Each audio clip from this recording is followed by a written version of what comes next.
on Tuesday, there was a medical breakthrough.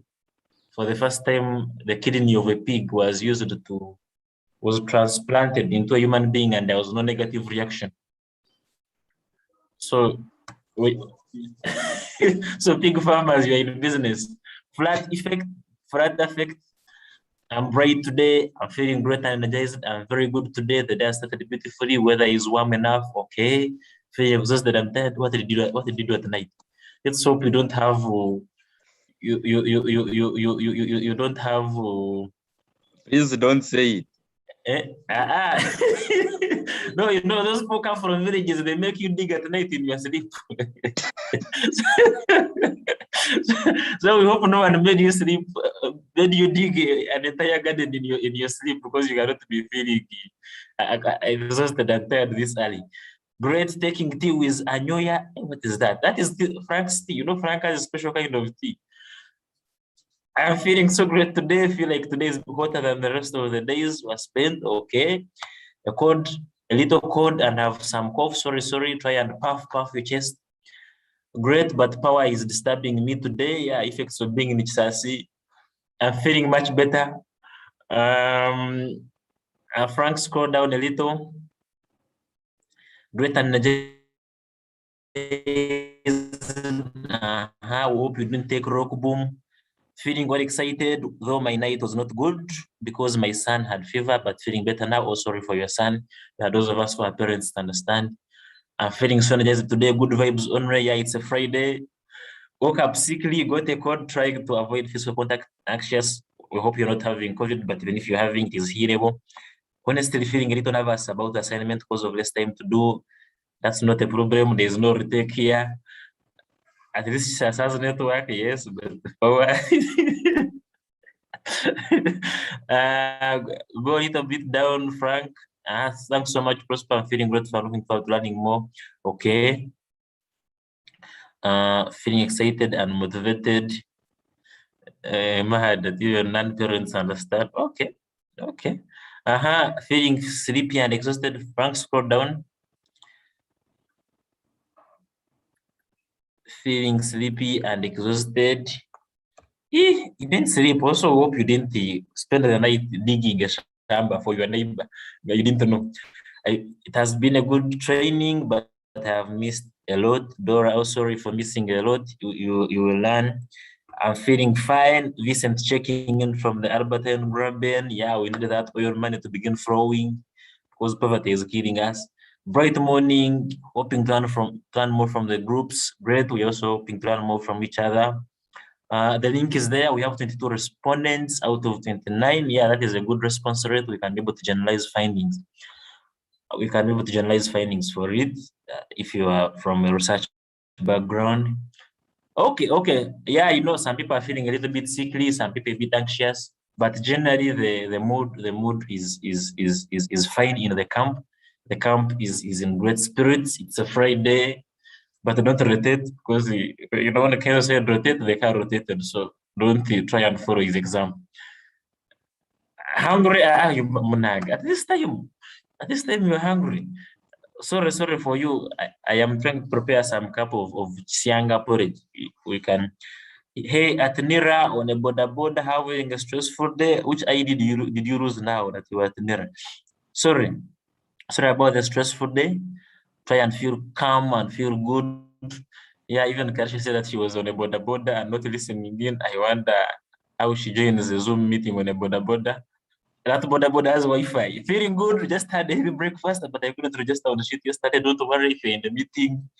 Frank will send the money. Frank is a good donor. He does not segregate. He sends the money as and when it is available. So don't feel stressed about not registering yesterday. Frank, I hope I'm speaking, eh? Even me has put more than this to benefit from your presence, so you can. He's a very good man. Don't worry about him.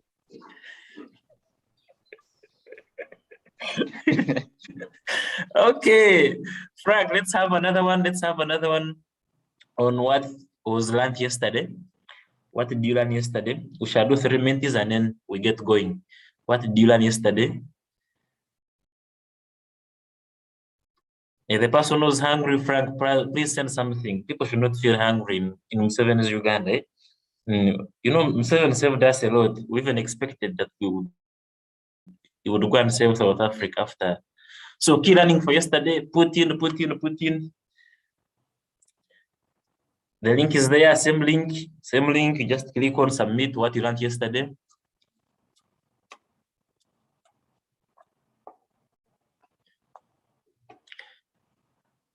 Click on and go to it. By the way, you can open accounts and also learn how to use Menti for your next meetings. You make them interactive. There are different features that you can be able to use to even have sticker notes in a meeting to make it more physical.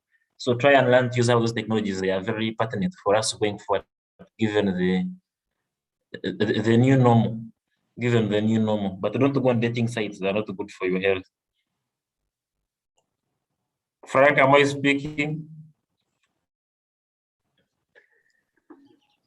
I don't know why you. Okay, key learnings for yesterday. Key learnings. What did you learn yesterday?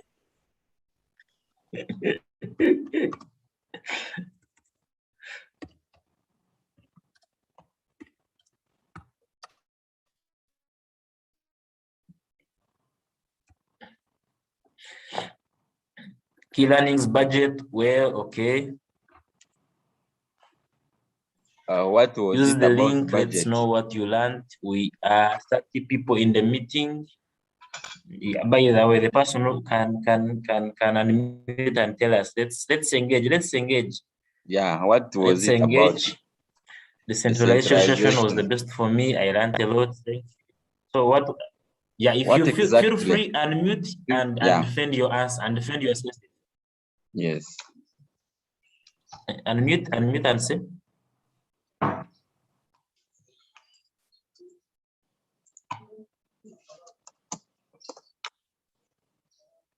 Advocates, feel free. Don't be cold. Don't be cold. Because I'm seeing him and talk about decentralization and budget process, budget cycle, which entails preparation, approval, execution, and audit. This one is another. Can you unmute and tell us?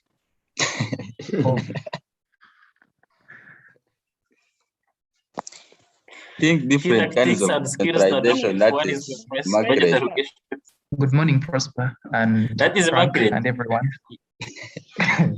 Yes, Mahad. I heard you ask whether that was Immaculate, but the voice says, okay, I hope you're all doing well.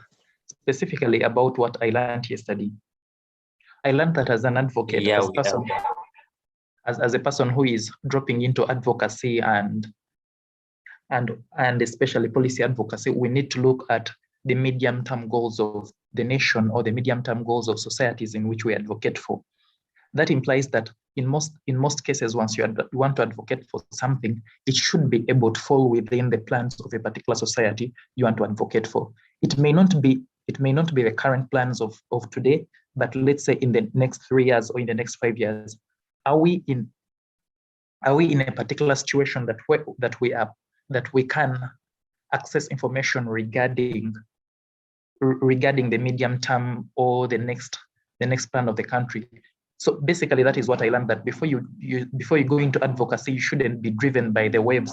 You should be driven by the plans of a society or plans of a nation in which you are, as regarding the advocacy you want to dive in. That was my highlight of yesterday. Thank you.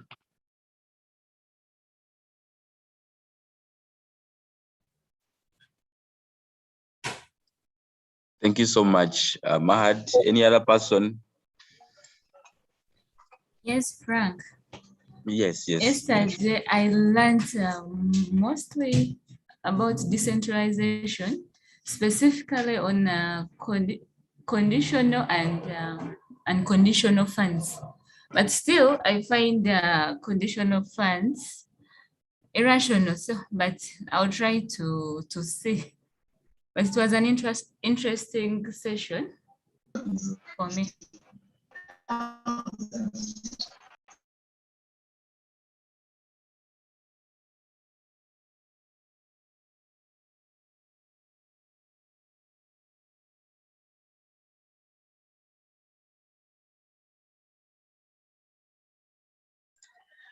Fortunate.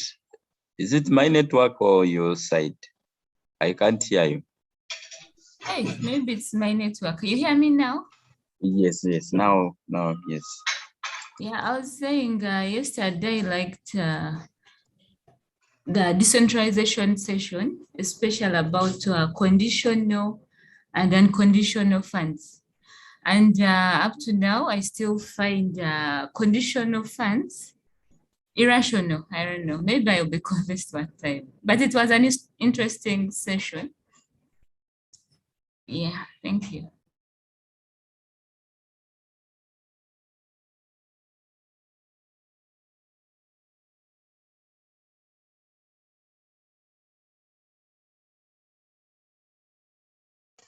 Thank you, Fortunate, for sharing. Any other person? We are 60. We are 30, and I'm seeing 16 responses. There's this one on budget. What exactly on budget?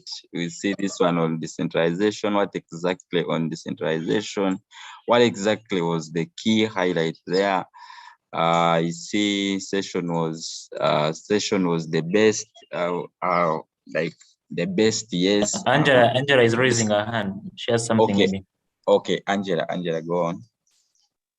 Yeah, basically I learned about the budgeting, and what I understood most were the objectives of decentralization. And I got to know that it leads to promotion of local economic development, whereby when the power is delegated, you find that since these people are from the grassroots, they know whatever the people are passing through, so they lead to that local development. Then that transfer of real power to the local government reduces the workload, whereby if the big people are the ones if they are the ones to do all the work from the local government, it would be so hectic. So when they delegate power, it becomes easier for them. That's all. Thank you.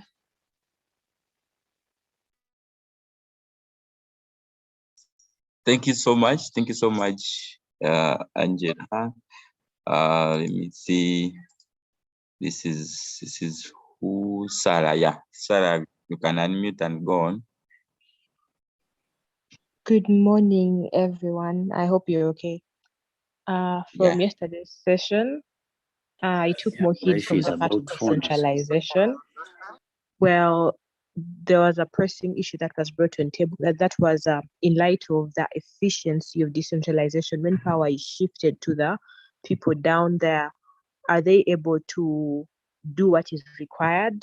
And then we see that, and it was said that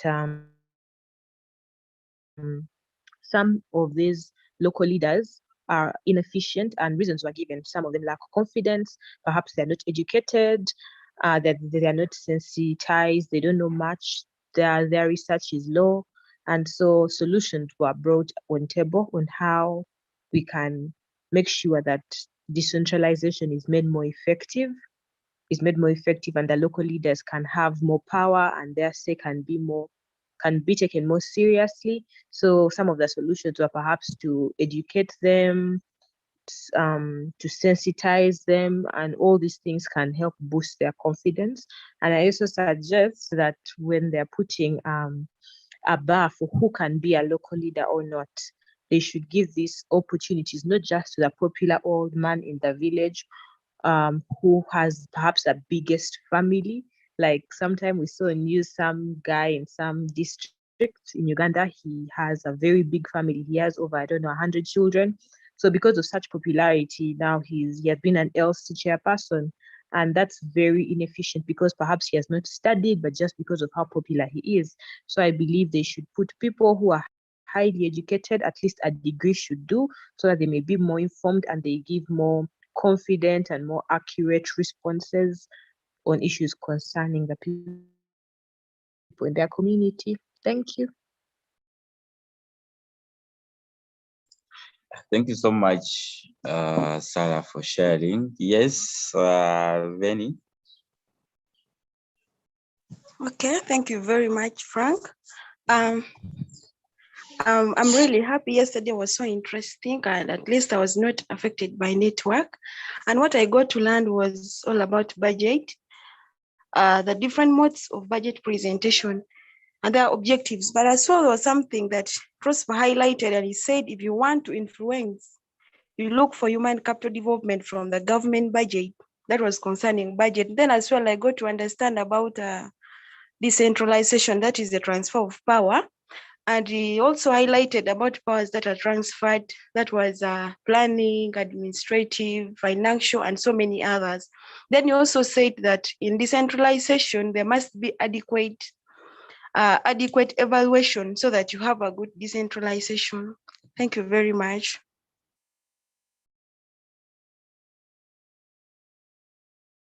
Thank you so much for sharing. Yes, Vicky.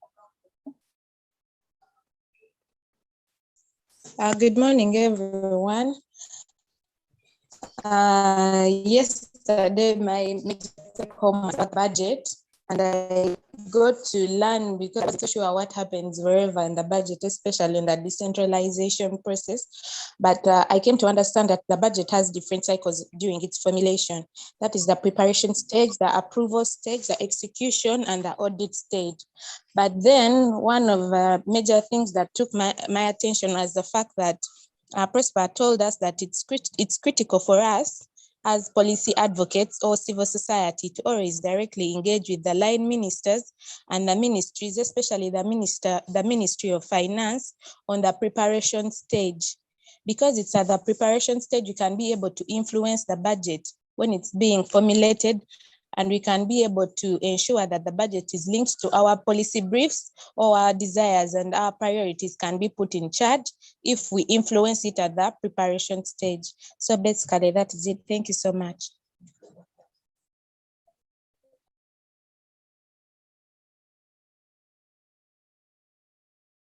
Yes, thank you so much, Vicky. Any other? Or now we read what is on the screen. Any other person?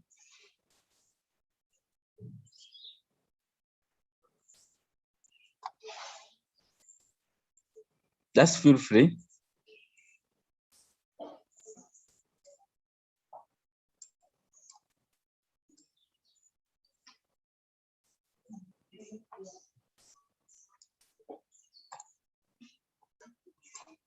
I learned about budget cycle. This one says processes of budgeting and how we can get involved in at each step. What are those steps? If one wants to share, what are those steps and how can we get involved? You can just remind us.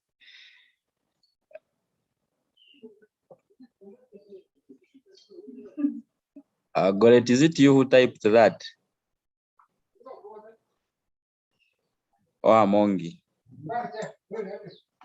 The processes and how we can get involved. You can just remind us, how can we get involved as advocates, as young people?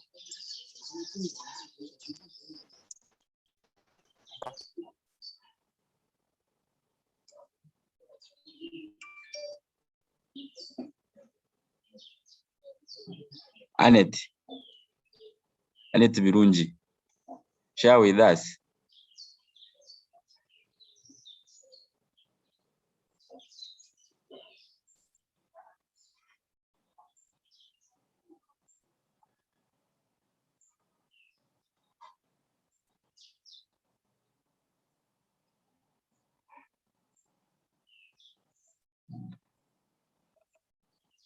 Caroline, we've never heard your voice.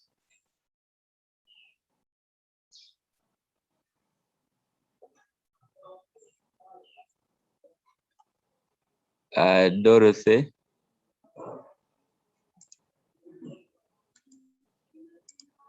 are you there, or you've logged in and now you're doing other things?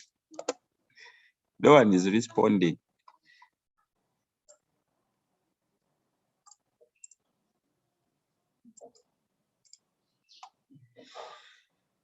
Okay. So Prosper, are we going to have the presentations now? We start with the assignment from different groups.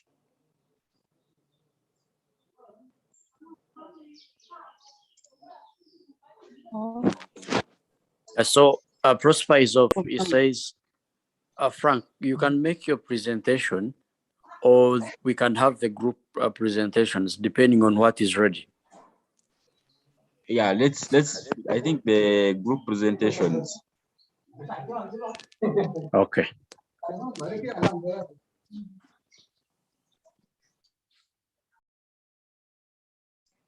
Let me remove this on the screen.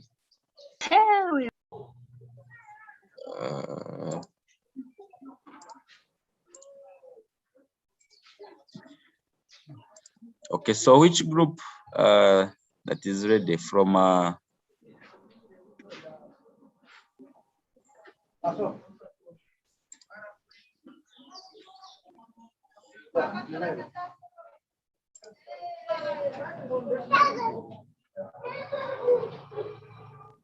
hello?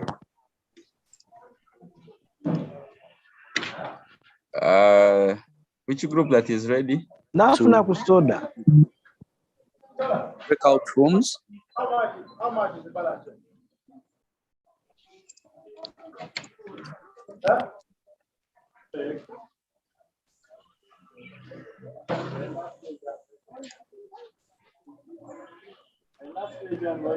Okay, so we have, remember, we have in the morning. We had one. That right? Yes, and then still in the afternoon. Also, we had one for. So that means let's start with the morning group. And so number one, group one, you can present. So in the morning, group one. Magara. Oh, Magara, you can mute. You can mute Magara.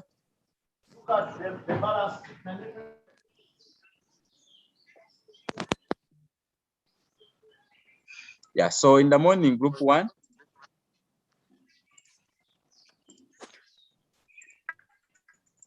Yes, good morning, people. My name is Canary Rimpa, and group one. However, I was requested to give me a minute, like 1 or 2, so I may get access to our document. 3 minutes. Thank you.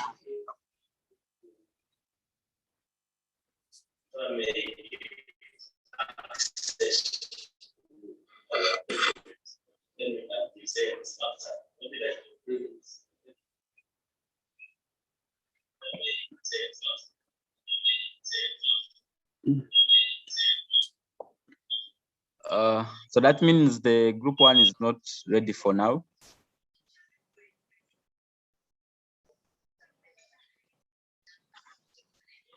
So let's move to group two, but in the morning, group two.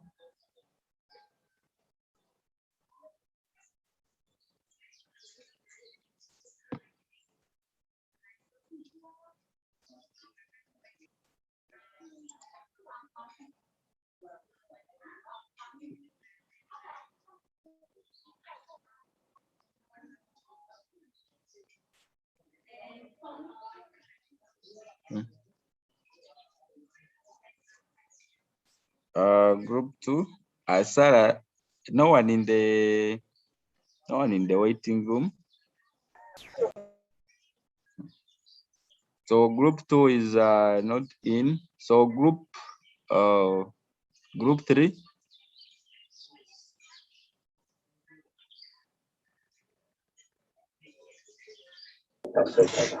I'm trying to find out a good environment for presenting because this place is a bit noisy. I request like 10 minutes. I think maybe enough for me. I'm trying to find out a very good place where I can present from. So your group, which group? Group three. This is Winnie, group three. Group leader.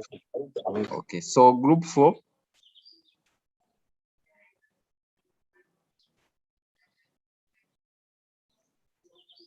All right, so the morning, people are saying that we give them 2 minutes, 3 minutes, they settle in. So afternoon, group one, are we ready?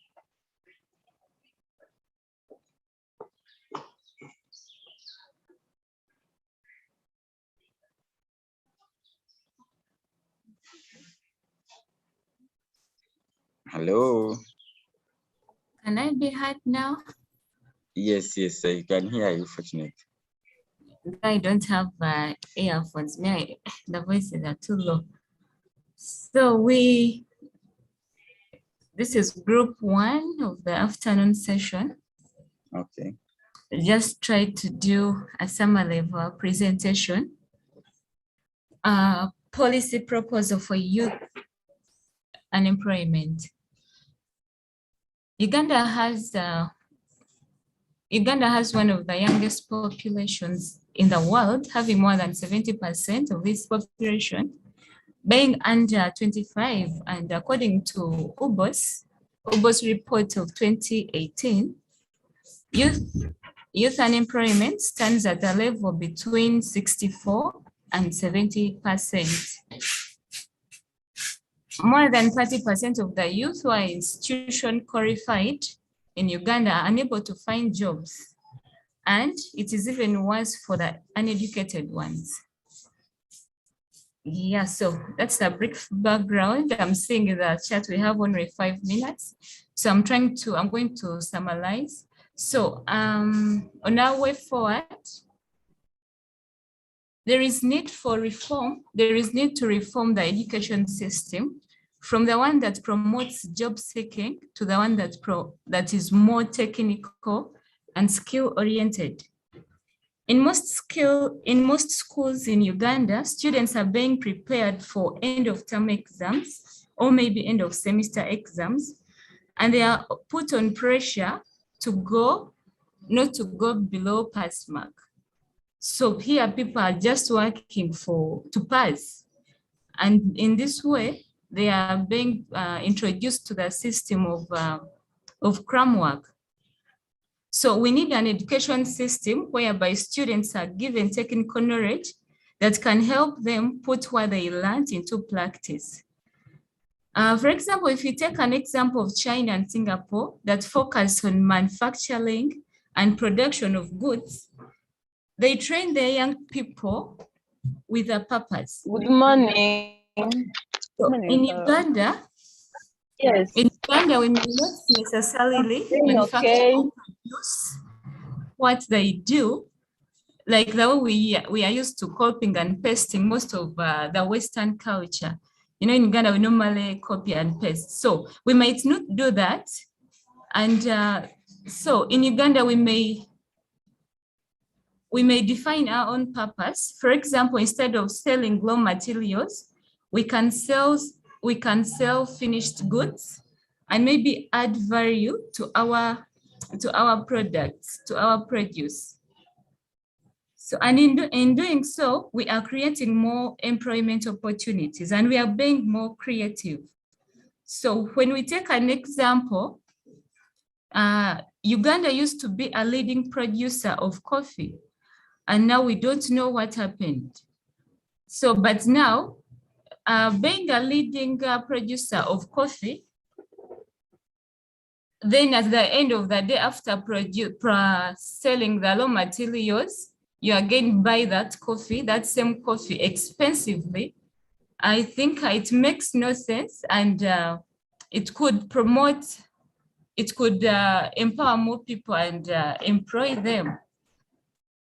But due to lack of technological innovations up to date, that's why we are suffering the same.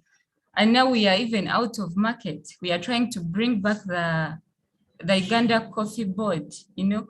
And if we are creative enough, and if government, I think as young people, we have that innovative skills. So if government had put emphasis, or if our institutions, if our education system was allowing that innovation and creativity, I think we could be doing better.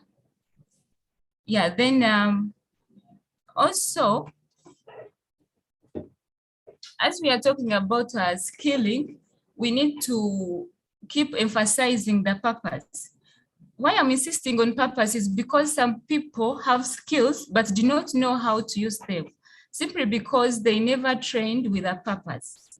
Government and its development partners like NGOs offer funds to train people with skills that are maybe irrelevant to the passion, interest, and purpose of the trainees.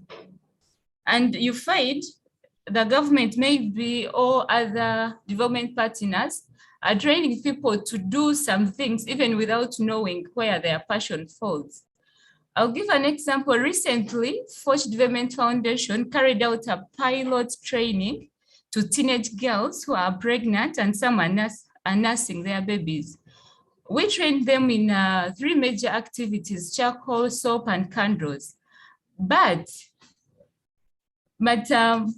you find when I was trying to discuss with other people, there are some people even knew what we are teaching them. And they were trained, someone told me they were trained in 2019 when they were at school. But they said, for us, we don't know what to do because they just told us to come and train.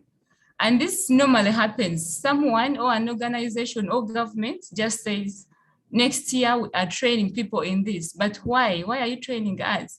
So I think... Your time is done, Fortunate. Okay. Maybe I can just say this point: youth involvement in decision making. So like the youth, the young people have to be included as they are maybe deciding and tabling their policies. Thank you. I think I can stop there.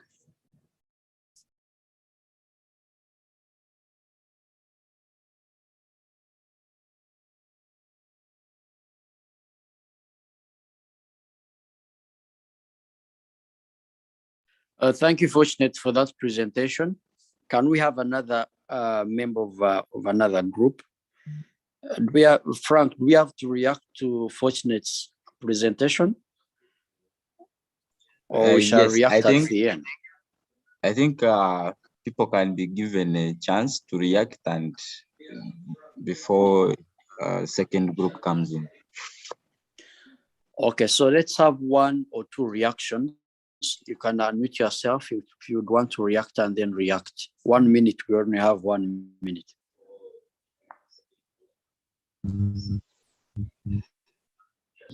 Good morning, Onesmus. Yes, good morning, Flavia. How are you? I'm okay. Mine is not a reaction, but it's a request. Can we please share the screen so that other people follow on what we are trying to present?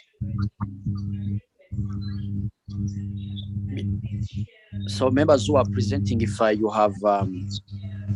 have a document to share with us, the presentation you are making, share with us. But maybe if you don't have it, a digital one, then we could go with the presentation you're making without sharing your screen. But if you have it, please endeavor to share it. Yes, Vincent, your arm is up. Unmute yourself and speak.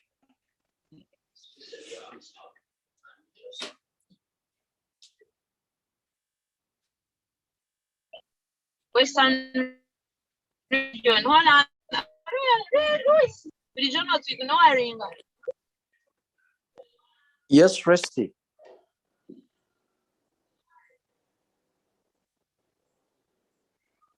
Vincent, you can go on. Your hand is up.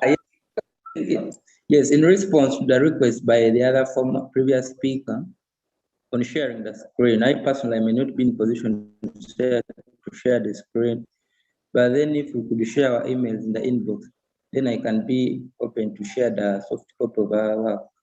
Because my laptop, as it is fault, it cannot share screen, and that's why I'm using phone on Zoom, right? Just in my opinion. Thank you. Thanks, guys. Can we not dwell on the issue of sharing screen? Can we go to the issues? If we have someone with a submission, a reaction to our Fortunate's presentation, then we can have that one. And if not, we can have another group presenting. Brian. Okay, thank you.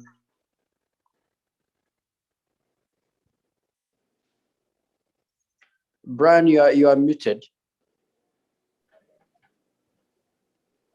Yes, can you hear me now? Yes, sir. Yes, I'm saying that good morning, everyone. This is Brian Magara. First of all, I want to thank the presenter who has just presented about unemployment. I just want to make a compliment or an addition by saying that unemployment in Uganda somehow is an industry for the ruling government. How? If, for example, young people are coming up with innovative ideas, for example, young people have been getting employed online through Facebook and other things.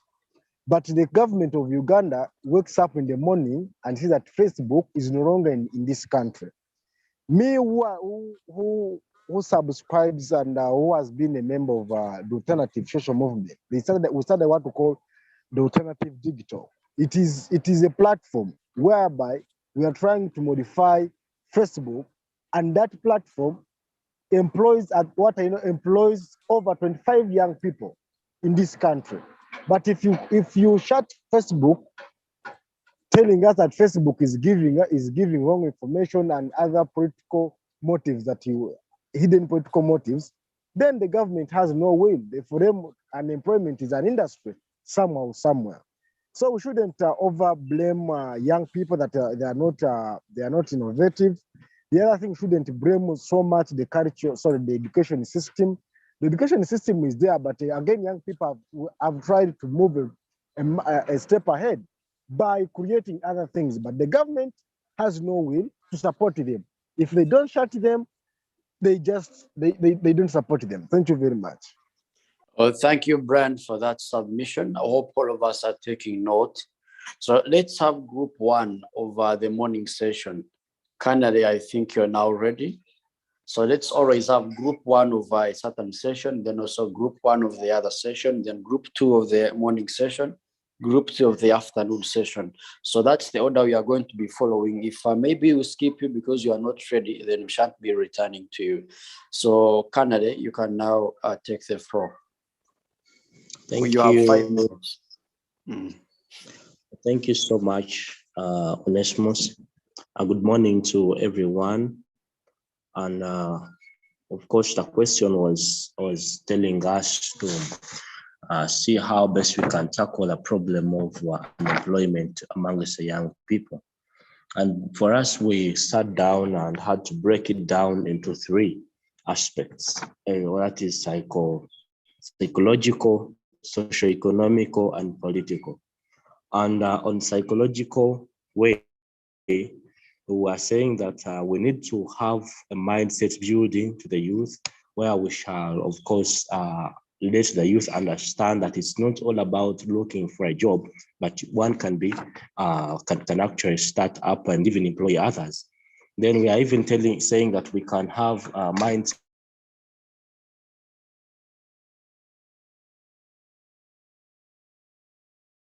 change, and the mindset change. So building is something new into them, yeah.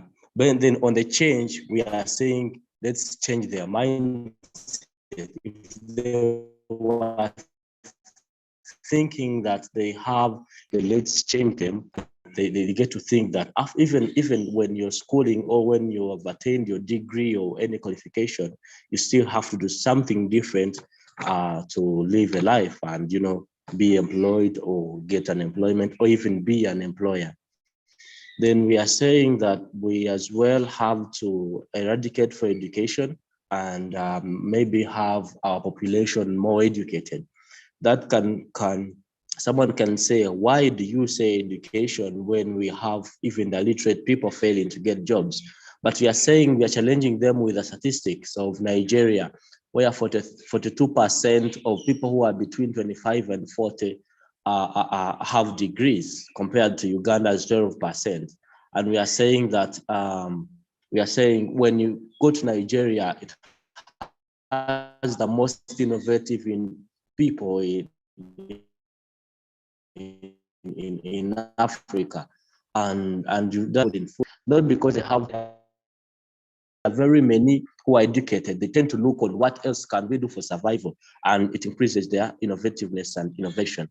Then we are saying on psychological, we can also encourage innovation and maybe help them or tell the young people that they should start up on new things, new aspects, and be innovative.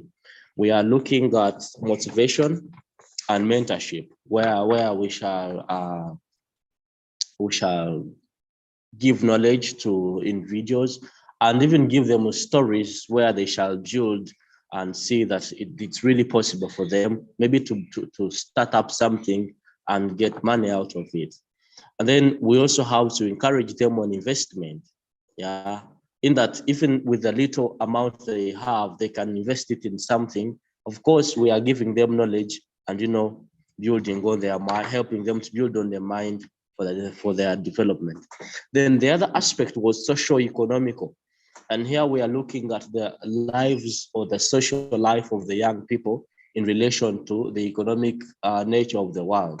And we are saying that we need to teach them to take priorities in life. For example, other than getting the 10,000, yeah, other than a youth getting 10,000, they take it to betting, we can tell them to take another priority and maybe invest it somewhere like that. Then we need to tell them to engage in sports and of course, and other activities that can yield them a job or yield them some economic development. And other than just doing sports for fun, they can try to understand their talents, and then they can use their talent to build on their economical status. Then we say even on socio-economic, we're looking at the use of social media. You can be guided, the youth can be guided on how to use the social media to attain some finances, and then choosing careers and everything. Then we have another aspect of political. And on the political aspect, we are saying that we have now, this goes to the government. We are saying that the government should now look at putting up loan schemes, which of course have little interest or no interest at all, and make them accessible for the youth. Putting them in the maybe 1 minute to summarize everything. Just finish up. All right. We looked at changing education system and encouraging investment, then proper tax policies, and analyzing corruption in government, external relations, security, and the rest. And we say that we have 3 groups that are responsible for making sure this happens. And it is the youth themselves, the government, and NGOs. And it can be done through talks, which are congregational talks and media, maybe we talk on radios and TVs, that's why we shall bring the psychosocial that we're talking about. Then we have the dialogues and workshops. And then we said that we can have in video talks in conferences and maybe in schools. And then the other aspect is for the government. I thank you for listening. Thank you, Canary. Can someone ask the question? Amongi, Deborah, unmute and tell us what's the question we are discussing. Not you, Canary. Deborah.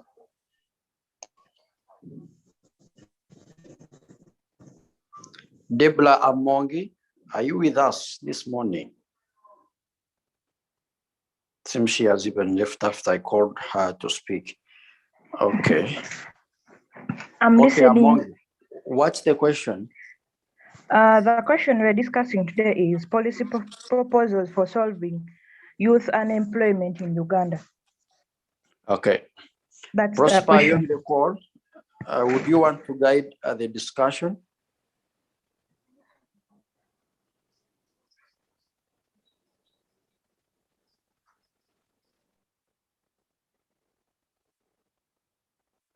Let me see.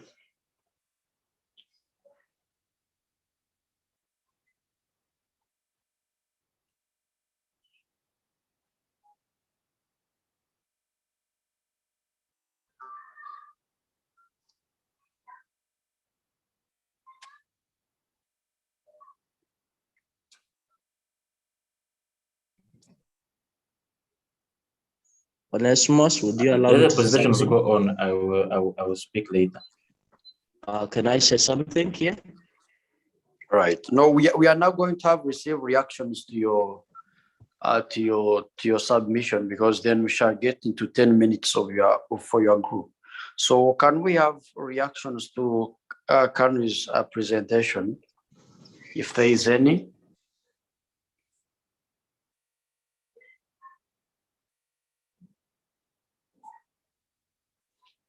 If you have a reaction, just raise your hand, unmute, and then speak.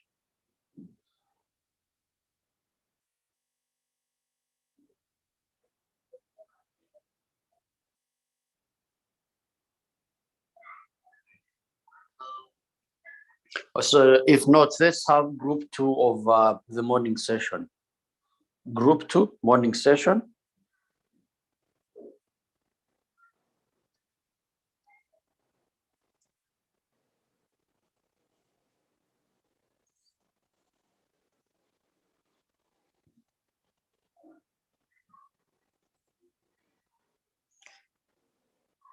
Who is the group leader for group 2 morning session? Kind of unmute and speak.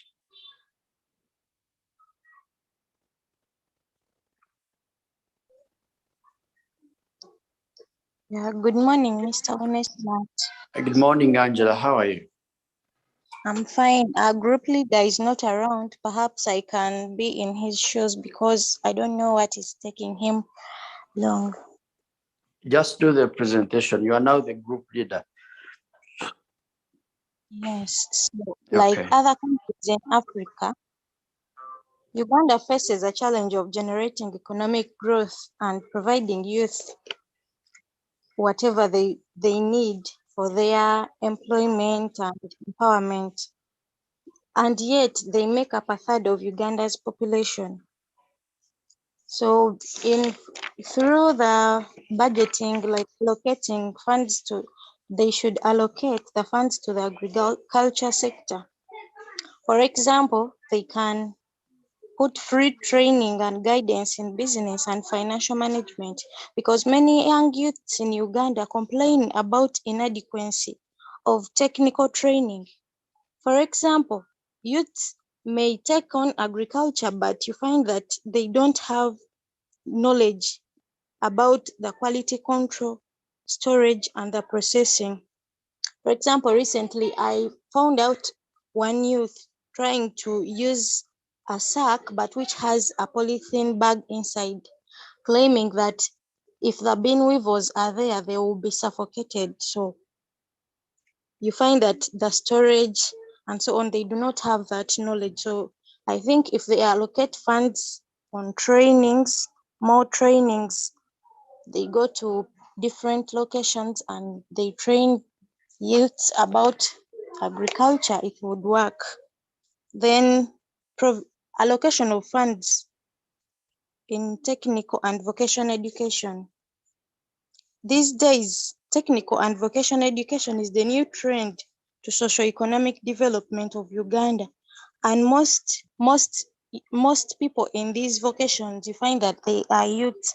So if the government allocates more funds, like to construct more technical and vocational education, like more sponsors, because we understand the government is sponsoring some students, but the sponsor is not so much that most students engage in it. So you find that if more funds are allocated to these technical schools and vocational schools, there will be good industrialization and commercial activities to boost the nation's industrialization. Then if the youths are engaged in construction and rehabilitation of infrastructure, for example, the government can allocate more funds for the workers who will be working there, and you find that more youths are recruited, and if they are employed to take part or participate in the construction of this social infrastructure and economic infrastructure, there will be good employment, there will be empowerment of the youth. Thank you.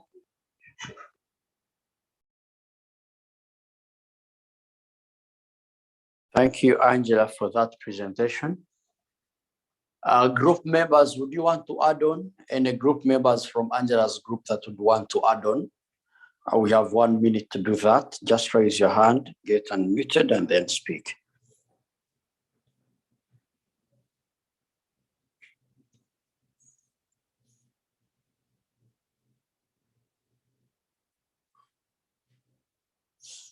So any other people are not in Angela's group that would want to submit on the, yes, Vicky?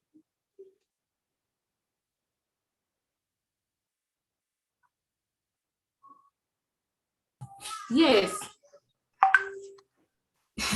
Good morning, everyone. Yes, I'm good so morning. sorry, I have a small participant next to me making some noise, so I have to always run away from her so that I can get a clear network and also be audible. Well, for me, I wanted to just give a little bit of a comment on what the past two had spoken. Well, for me, I think I'll do it in a session of 2 minutes. Now, basically, for me, I believe that we the youth are innovative and we have ideas, but we are being frustrated. I want to talk about the unskilled, because we have the literate youth and we have the illiterate youth. Then we have the skilled youth and we have the unskilled youth. And then all of us are fighting to get into a table of employment, but there is no space. So what policies would I propose basically? Because me, I totally believe we youth are innovative. We have ideas, people have ideas, but they are not being empowered.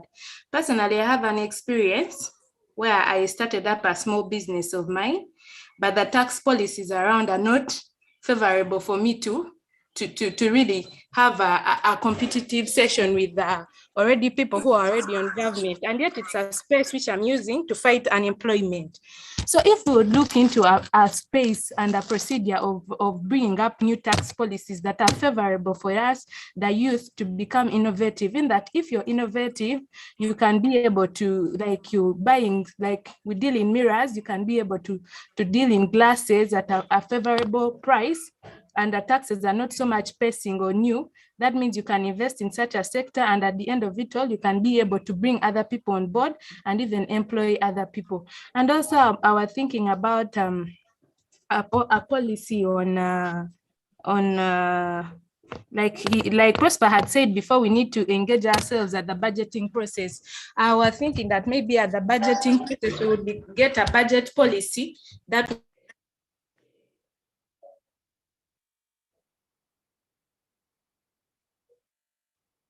Sorry, Angela, I cannot hear you. I mean, Vicky, I cannot hear you. Oh, you mean you haven't been hearing me since? No, we have been hearing. Proceed.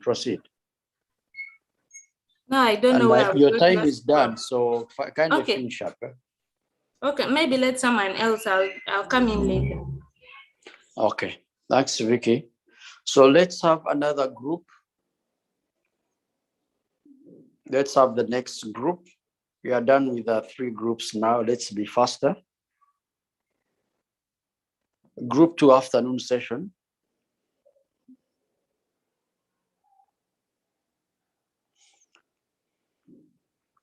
So the group leader, just unmute yourself and then speak.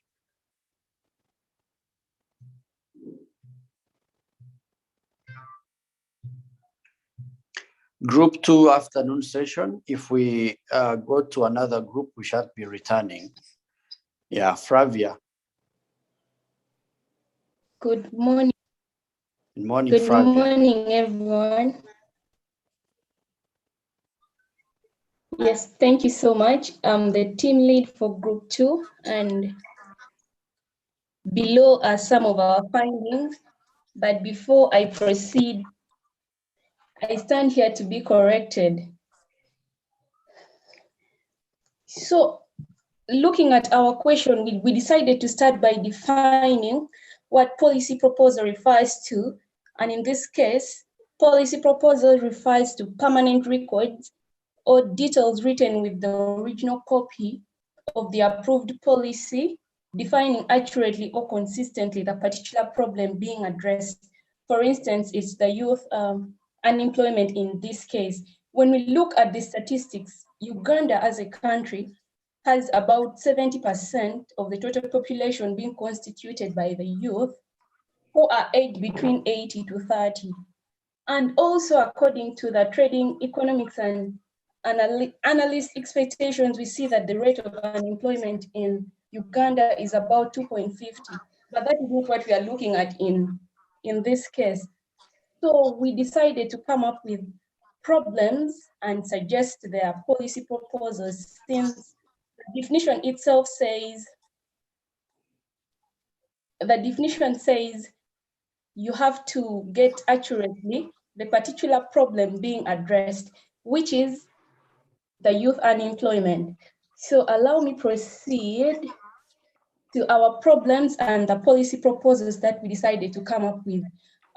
We looked at the inadequacy of skills as a problem, and our policy proposal being investing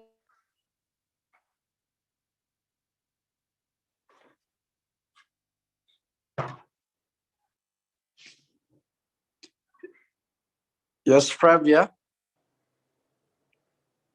in education and training, especially tertiary aims, so as to equip the youth with the required skills and job market. For instance, someone goes to apply required qualifications because they do not have expertise in a certain field. So we say to counter this problem of inadequacy of skills, we have to invest in trainings, especially in the tertiary education. And also we are looking at Uganda in this case.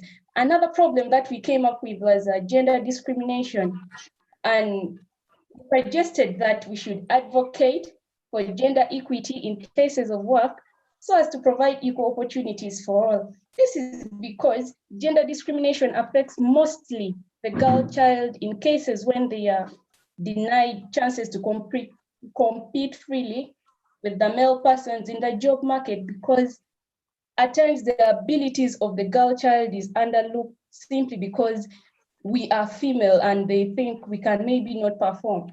And then another one is also soliciting for an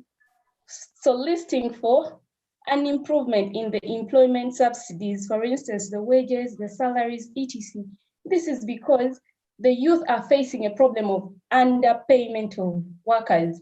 For instance, someone who is a graduate doing the same work with a P7 vaccies, and at the end of the day, they're all walking away with the same amount of salary. This demoralizes people from continuing to work or maybe apply for these jobs just because of the disguised pay.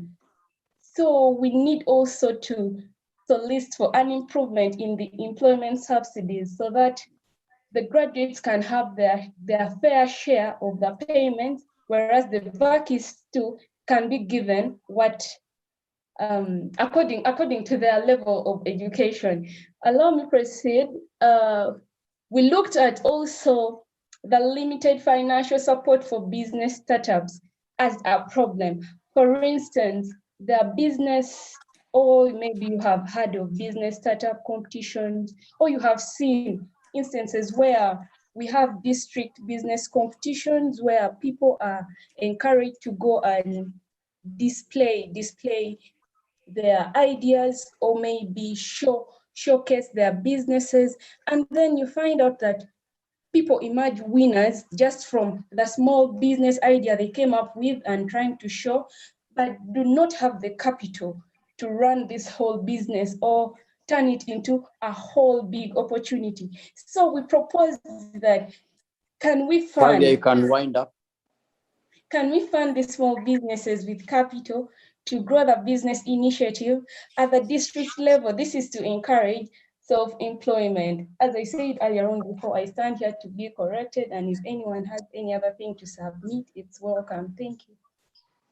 Oh, thank you, Flavia. In the chat room, I see Victoria saying inclusive debate between generations is fundamental to promote participation of the youths.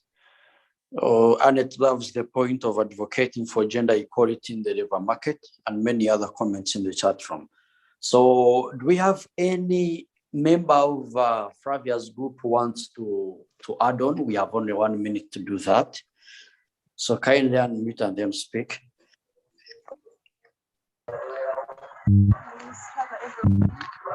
My name Victoria, there is your background noise.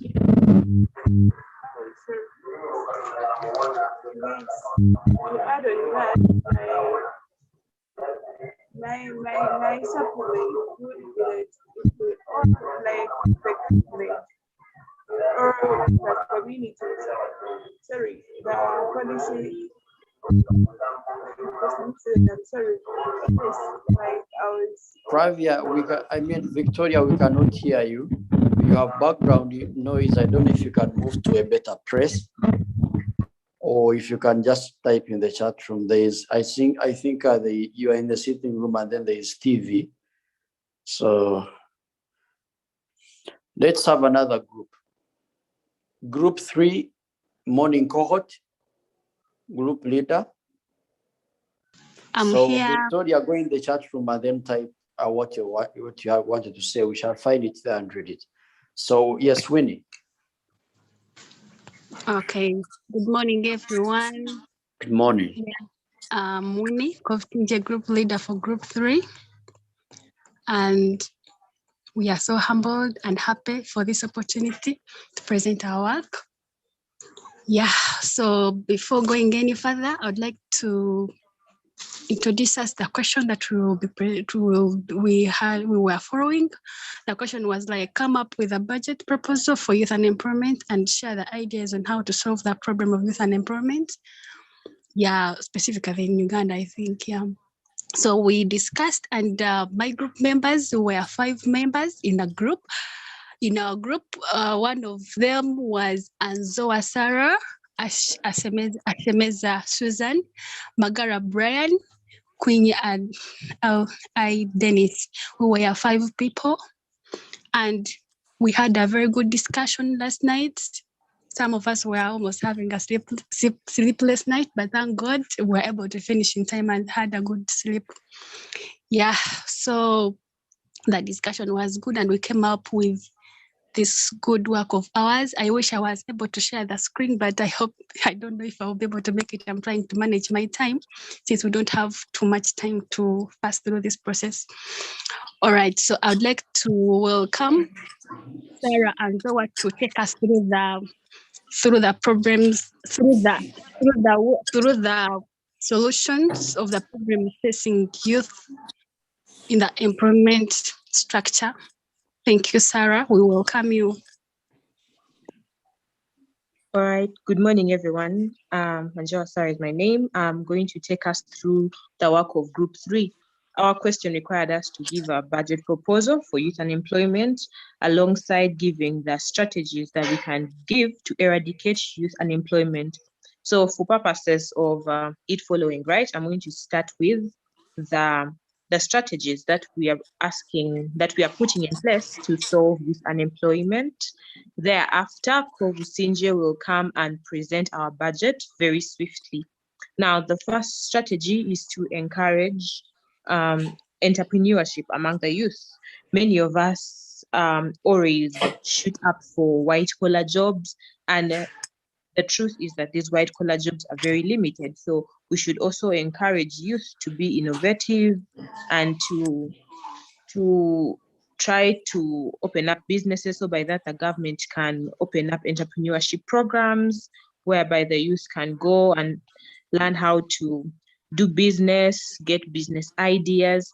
And then we also realize that we may have the knowledge on how to open up a business, but then the funds are limited. So we are also looking at, we are proposing that the government gives funds to youths after every training, funds for them to open up a business, and there will be a follow-up, and that's going to be showed in our budget. Secondly, we want unpaid internships to be reassessed. Now, internship is something that we do perhaps during university or after, so as to help us lay a foundation for our career. But then we see that most internships are unpaid, and this leaves because most people who are interns go and they work so hard, they're not paid at all, they're either given a little transport or nothing at all, and it's very frustrating and unrealistic. Therefore, it leaves the youth embittered towards the concept of work.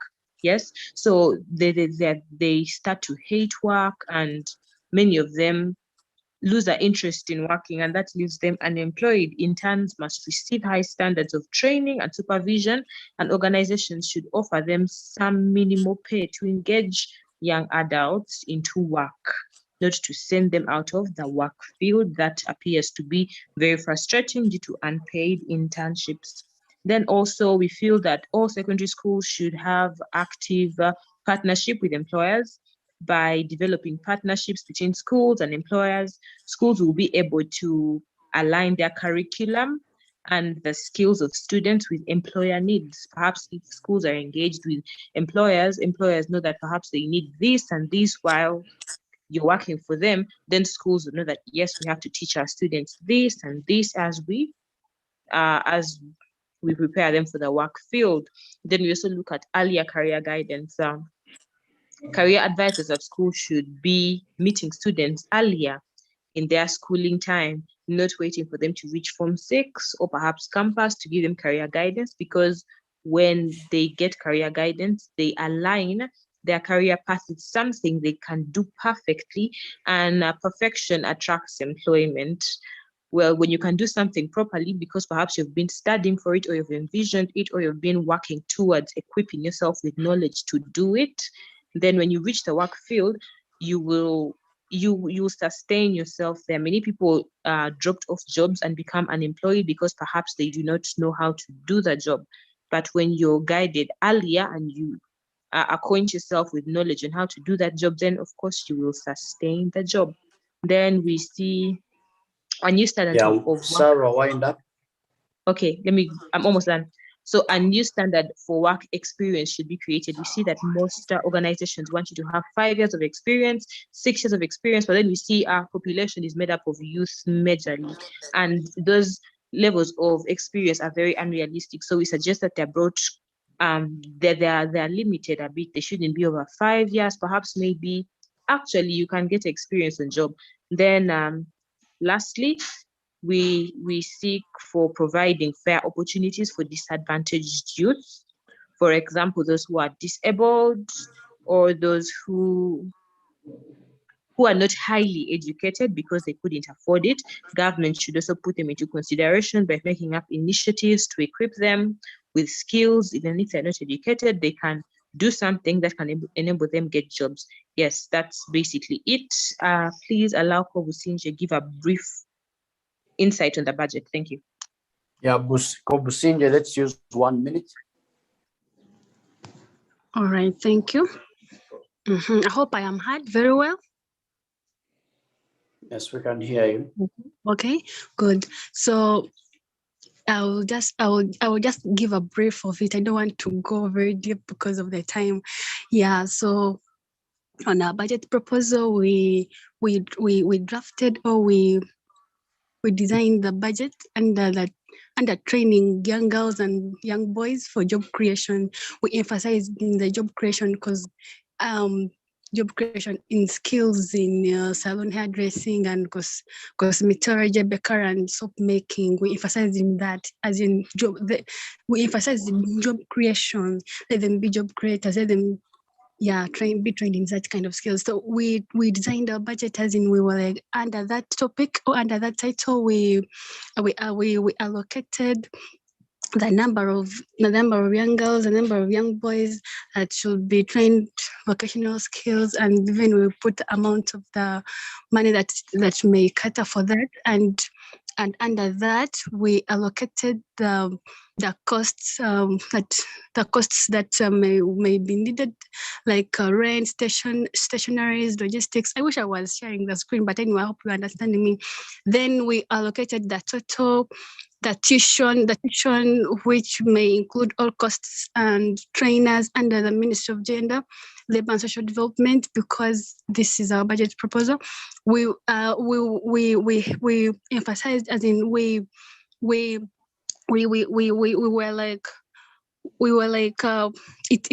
designed it as in under that we planned to train. We put the number of girls and the number of boys that we would like would like to be trained in this kind of skills, and we emphasize that they should be given a startup capital to when they have been successful, when they have ended their training, as in to be given a startup capital to begin their own businesses, to be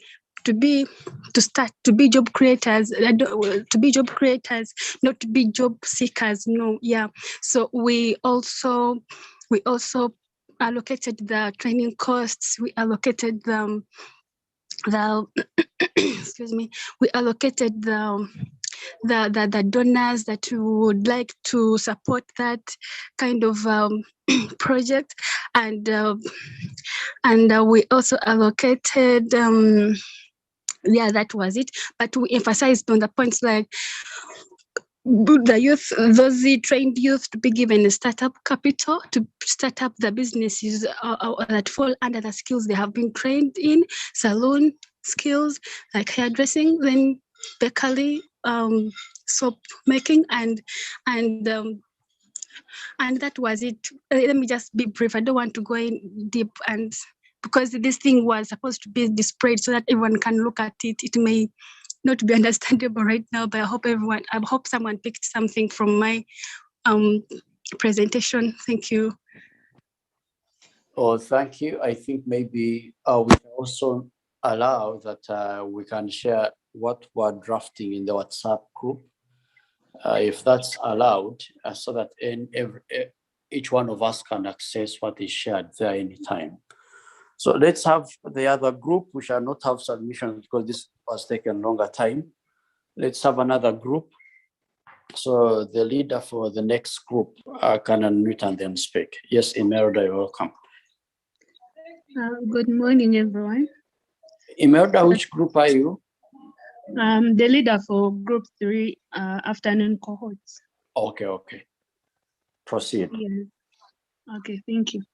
So from the question which we got yesterday, we did a brief introduction on our policy where we say that youth unemployment is where individuals aged between 18 to 35 are without jobs but are willing to work, and some of them are qualified for the opportunities, but the opportunities are unavailable. So we got a study from our code 2014 that shows that youth unemployment stands at between 64% and 14%, and about 400,000 youth are released annually into the job market to compete for 9,000 available jobs. When you look at the statistics, it clearly shows that the available jobs are really very few compared to people that graduate. That's basically at the university level. And then we have those ones that can stop maybe in O level and A level. So when the youth fail to get jobs, most of them become redundant. And that's why we experience cases of violence. Some of them commit murders, some of them even just commit suicide.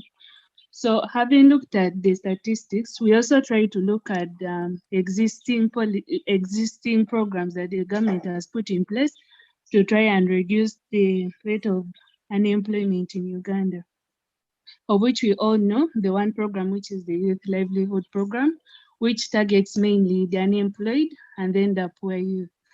And this program aims to equip the youth with marketable vocational skills and toolkits for employment and job creation.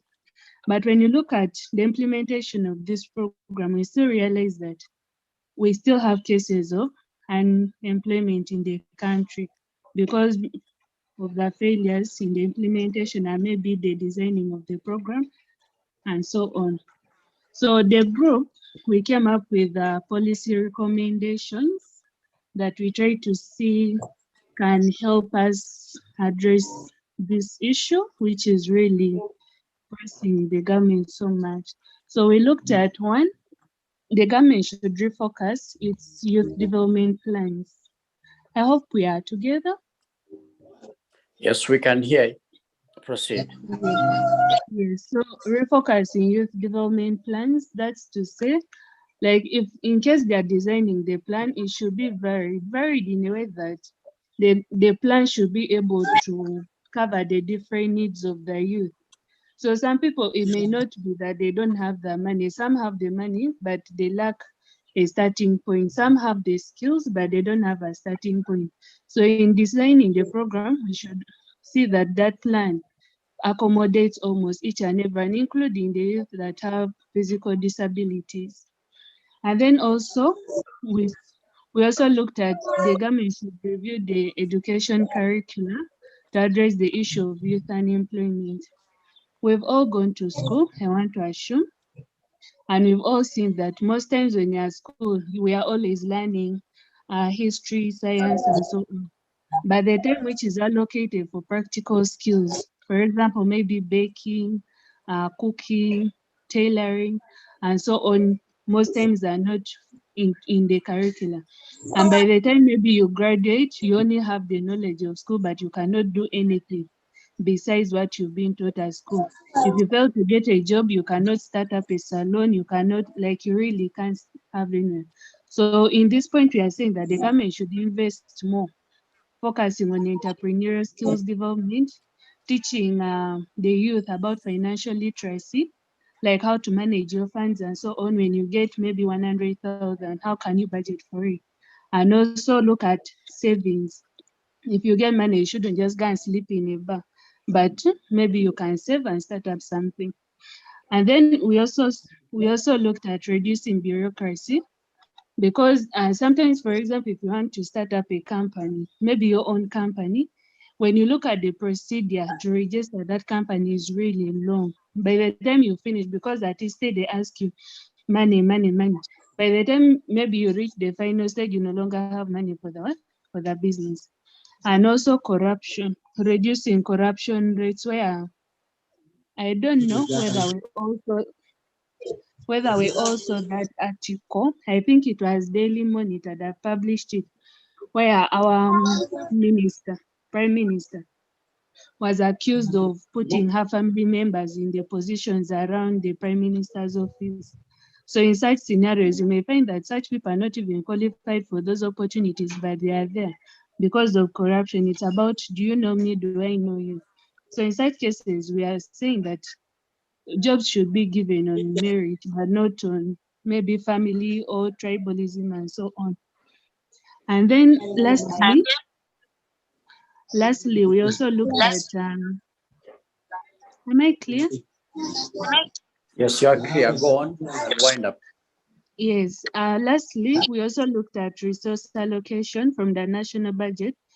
The national budget should put more funds into creating job opportunities. And also, for example, if you decide to start up maybe a factory or something, they shouldn't go immediately into taxing the person. You've seen where you start a business today, you put a small shop, KCC has already come. Have you registered? Are you paying that tax? So you find, yes, it's good that we are supposed to pay the taxes to develop our country. But if you see someone has just started, why not give that person maybe a tax holiday, maybe a year, for them to establish themselves before you start taxing them?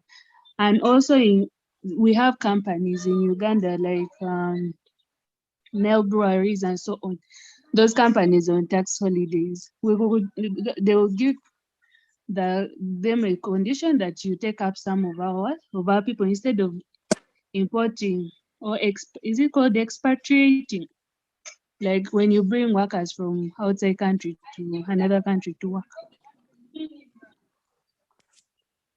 Honestness. Okay. Yes, Imelda. Is it called expatriating? Pardon? I'm saying that process where you import workers from another country, what is it called? Who can tell us? It is called brain drain. It's brain called drain is when people move from this place to another. And so we are sort of exporting. No, so I'm saying importing. What about importing? Within the nation working? Yeah, importation of labor. Yeah. So that Okay, is it. proceed. Imelda, proceed. Your time is up. Yeah, no, that's all we have for group 3. Thank you. Okay, thank you. Okay. So, ladies and gentlemen, there are great discussions in the chat room. So if you have concerns, submissions, feedback, kindly put in the chat room. I see the two victims.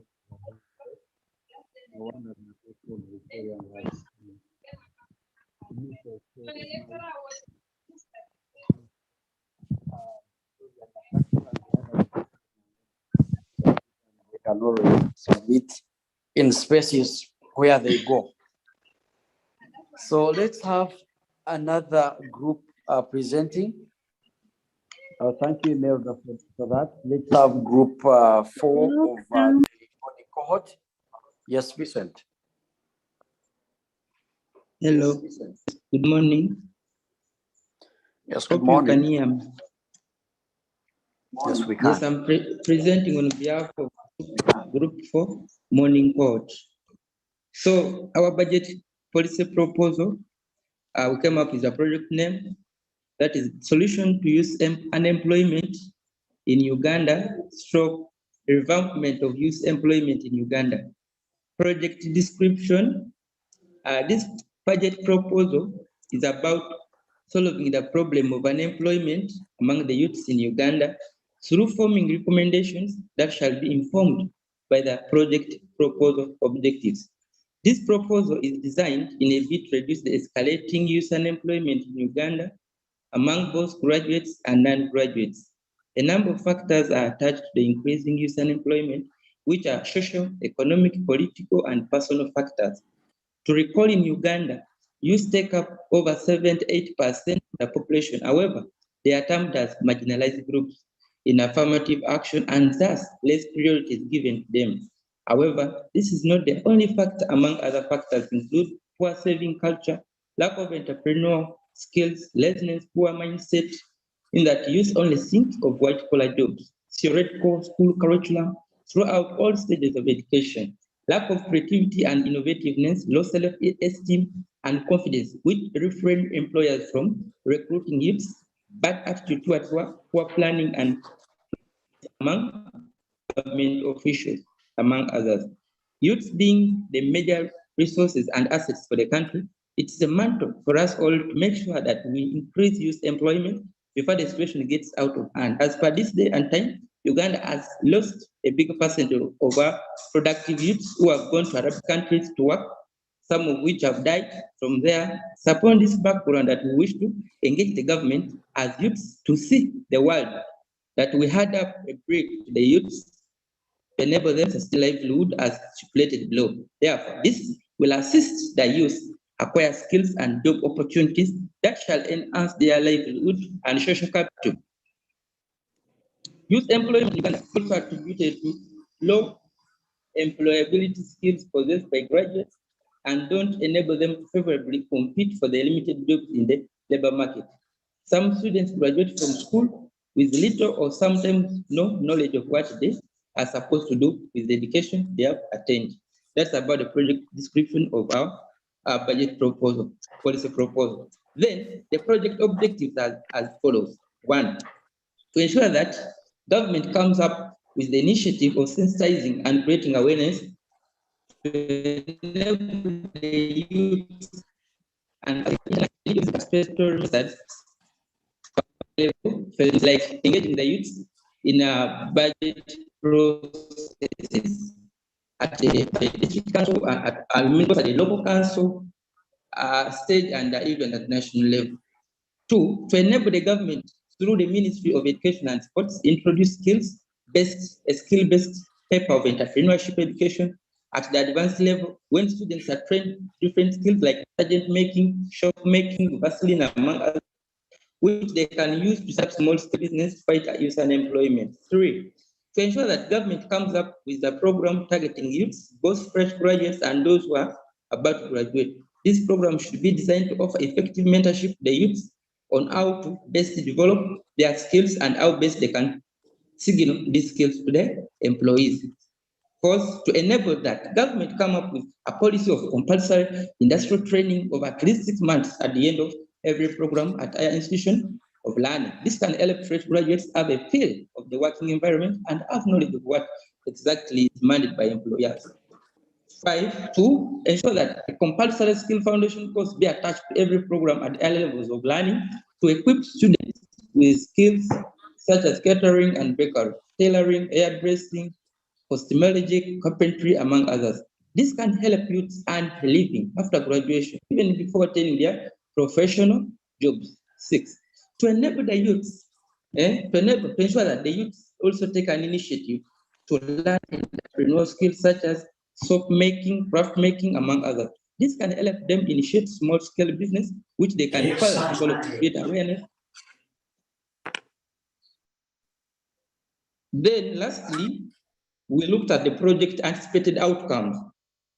What we anticipate to arise from our policy proposal. The project anticipated outcomes are as follows. 1, prioritize cross-cutting issues. Secondly, used to be equipped with vocational training skills, that is to say, and basic skills. Then the reduction on the percentage of youth unemployment in Uganda. Then lastly, increased youth inclusiveness and prioritization in budgeting policing. Thank you. Thank you so much, Vincent, and the other people who have presented. That is our last group, which was supposed to present. So could we have general reactions? People have general reactions to the submissions that have been made. You don't have to pick out or signal out any presentation, but you may have comments. So if you are not able to unmute and speak, just type in the chat room. I see discussions going on. So we could also pay keen attention to those. I will not be reading what is in the chat room because that would be repetition. So just go there and find those comments. I see Prosper posting something for us and many others.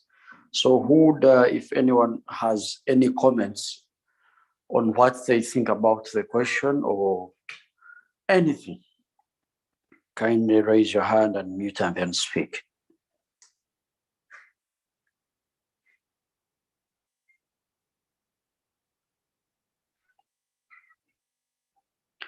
Okay. So could we have Prosper and then we can have a presentation on I think digital advocacy. Prosper. Okay, thank you, Onesimus. Frank, I need to share. Okay, I have shared 2 examples of policy briefs or policy proposals. And as I had mentioned to you, one, we must first remember that we are policy advocates, analysts, or anything. We are not politicians. So stop being an organized for opposition in your policy proposals. Don't focus more on what is not working. Rather, be very particular and provide solutions that work in time.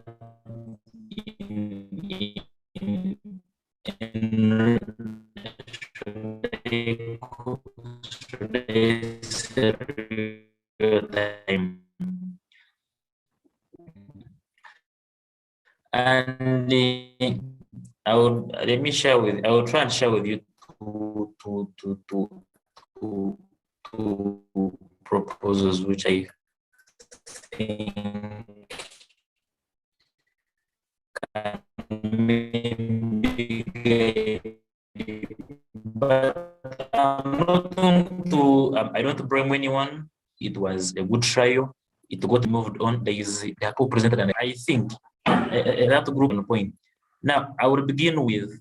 Let me first share with you one here. Yeah, now Frank has stopped me from sharing. Frank, do you want to bring for me programs? Okay, I can now share again. Okay, so this is, I hope you see my screen. Confirm you see my screen. A critical review of the national policy on disaster preparedness and management, scenario modeling from the COVID-19 pandemic in Uganda. Here, I am analyzing an existing policy. It is already there. So what did you do?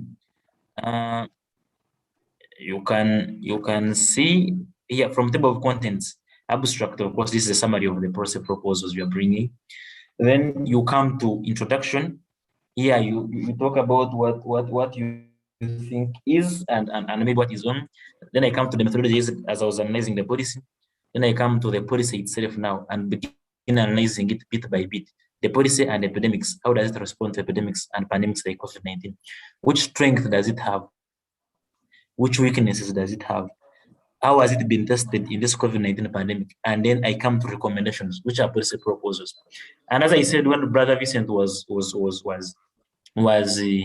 discussing, I said policy proposals should use the should. You are using should because you are suggesting government should do this.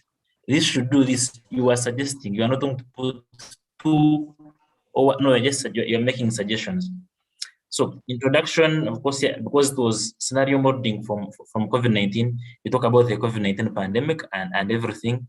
As I talked about, then I come to the policy itself. The 2011 National Policy on Disaster Preparedness and Management was adopted in 2011. Policy makes a stack appreciation, imagine like that, give its objectives here. And now, because we are talking about COVID-19 in the era of COVID-19, how does the policy respond to disasters like COVID-19 are? And I talk about it. Then, and which actions does it intend to do? Improve sanitation and hygiene, ensure vaccination, distribute mosquito nets, ensure staffing, what. This is contained within the policy. Which structures does it create? Which structures does it create? I bring Joint Clinical Research Institute, local government, what, and all that nonsense. Which strength does it have? I talk about the strength here. Which weaknesses does it have? And these weaknesses are based on different other environmental stimuli. For instance, I quote paragraph 1 of the principles of state policy mandating government to ensure that people are protected from hazards and anything just as continue to hit Uganda. The international markets have suffered because of what, and the policy is not maybe responding. Then testing it, how has it been tested? It does not have a comprehensive national law governing disaster reduction and management, and its alignment with the new international thinking. Although the national policy what exists, there is no specific legislative effort by Uganda to guide on how disasters would manage it. Because here I'm saying, even if we have a policy, we don't have a law that guides. Even mention each article of the Constitution should be operationalized. Article 249 of the Uganda Constitution provides for establishment of a national disaster preparedness and management commission to deal with and here like that and talk about all these things. Then after now testing it and showing that the policy may not be effective in the current situation, we now stop lamenting and come to recommendations. 1, operationalize a contingency fund as provided for in Section 26 of the Public Finance Management Act. I recommend that government should make use of the institutional framework established by the national policy and whatnot, and so coming should establish a comprehensive law to guide the operationalization of what and everything, and then come to conclusions. That is one angle. You have analyzed the policy and you are coming up with what you think can work. Let me show you another one. This is a recent one. Policy brief on online violence against women and girls. Policy and legal recommendations for the protection of women and girls online. I did this one for unwanted witness. So this one was coming from a report that had been authored, and we talk about it. You see the structure, you have the introduction and everything of online violence, analyze the situation as it is right now in the country, then come, because it's about legal and policy frameworks, you come to the Constitution. Article what states this. Which gap does this article have? So although the Constitution in Article 121 provides for legal protections to women and all Ugandans against discrimination and harassment, the Constitution does not mention in any explicit way discrimination carried out via online and digital platforms, leaving it to the interpretation of the lawyers and discretion of the judges. So which recommendation should be made on Article 21 of the Constitution? An amendment of the Constitution to bring it in sync with the technological advancements made since it was promulgated in 1995 should be initiated. This can be through a private member's bill moved by the Member of Parliament or lobbying cabinet for a government-led constitutional amendment to include control of technology and digital spaces and address cybercrime and online violence. This is a policy recommendation. Amend the constitution so that it is alive to what is happening in the digital world. So what of the laws which are not in the constitution, but we call them subsidiary recommendation, these acts of parliament? Section 2883 of the Penal Code observes that threatening violence is an offense and the perpetrator is liable to imprisonment for a period not exceeding 4 years. The Penal Code further states that it's an offense to incite violence on the basis of, among other grounds, sex, traffic and obscene publications for the purpose of trade, cause another person to die by suicide due to threats of violence, or attempt extortion by threats. The bail is also a crime in Uganda, enterprise content which exposes a person to hatred, contempt and suicide. Here we are talking about two people who go and your guy has sent you some good news and then you are now exposing them because you are broken up. So what is the gap within Article Section 83 of the Penal Code? These offenses do not target technology-related violence against women. Specifically, if the Penal Code is found to apply to online conduct, then threats, the non-consensual sharing of intimate images, or misogynist speech against women can be addressed under the Penal Code. So which policy recommendation am I making? Amend the Penal Code to explicitly provide for crimes related to online violence in line with regional and multilateral protocols, treaties, and charters. Because yes, it talks about threatening violence and what, but if I wrote something today against the Akiroti, I can say no, it's not in the Penal Code because it is online. So amend it and bring it into online perspective. Let us talk about the Anti-Pornography Act because we are talking about legal and policy framework. So we are putting gaps into it and providing policy recommendation. So the Anti-Pornography Act was put in place to define and create the offense of pornography, to provide for prohibition of pornography, to establish the Pornography Control Committee of Pastor Sempa and Father Okodo, and describe its functions and for other related matters. Under the Anti-Pornography Act, Section 13(1), it is an act of offense to produce, traffic in, publish, broadcast, procure, import, sell, or abet any form of pornography. So what is the gap? The Pornography Act may discourage victims from reporting to the authorities for fear of retribution, as Section 13 of the Anti-Pornography Act makes the victim and perpetrator equally liable under it. So if I share someone's nudes, also the person who gave them to me is liable, so she may fear to go and report. So what recommendation do you make? Amend and most preferably expunge is remove Section 13 of the Anti-Pornography Act because it creates double victimization of the victim, which affects reporting and seeking redress after injustice has been meted out against the victim. The act should be amended to provide more protection to the victim and more punishment to the perpetrator. Protect the victim, punish the perpetrator. We come to the Computer Misuse Act, put in what is it about, which gap is in it, and which recommendation is being made. We come to Data Protection Act, which gap is in it, and which policy proposals are you making? Are you seeing and even provide the case studies of how Germany uses its legal and policy framework to protect women better, so that Uganda can what, and even come to policy challenges and conclude. So why am I showing you this? One, you are making a policy proposal based on of course, yes, Imeda says there was so much lacking. I agree. This was intended to give you the confidence so that you can tackle it. If, for instance, for the first cohort, we had talked about budget proposals. So what was I expecting in you coming up with budget proposals? I'm expecting you to come up maybe with government programs as the group that was led by, I think, Winnie and colleagues. And even they came up, for instance, if a woman is going to set up a salon, what do they need? So we're expecting you to come up with budget proposals and say, you can have a program on skilling youth. It would cost this. This number of youth would be benefiting. Put more money maybe in youth livelihood program. Put more money in the youth venture capital fund. And the like. For the cohort, which was in the afternoon, it was on making general proposals. Of course, so your policy, is it an increase in a budget? Is it initiation of a new government program? Do we need a new policy? Maybe they put a policy on youth employment. And so come up with actionable points. But from my end, I think I'm very proud. If I was not a poor man like I am, I would have personally contributed on your data fund so that everyone has a take home of not 190, but at least a take home of 200. But since I'm a poor man, I'm not going to be asking you to give me some part of your command so that I can also eat it.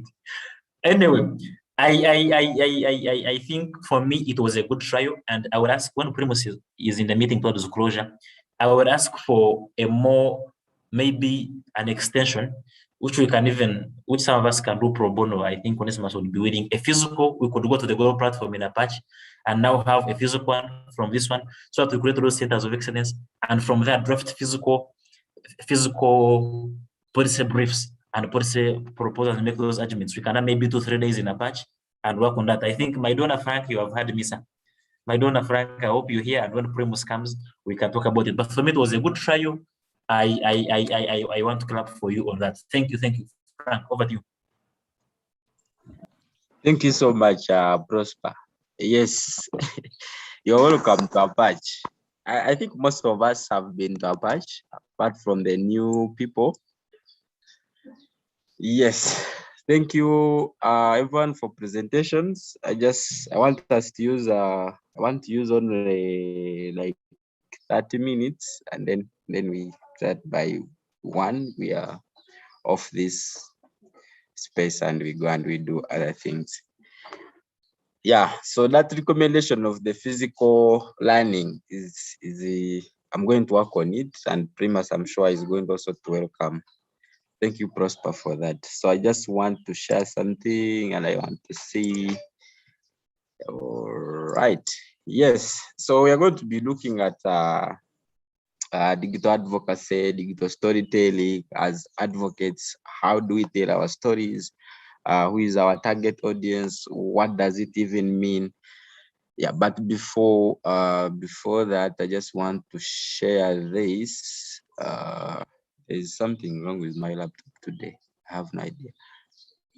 Okay, I want to share this so that we can all first participate and see.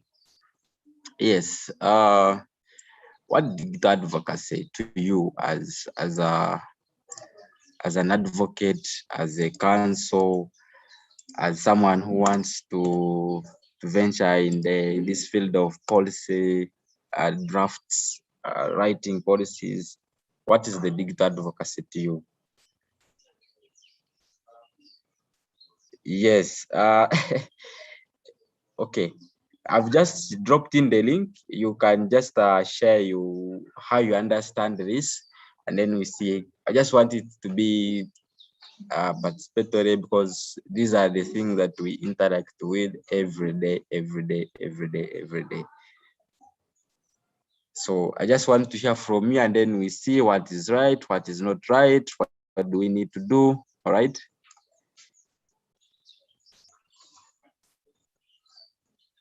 We are 31, and yes, using media like phones, TVs, and so on. Thank you so much.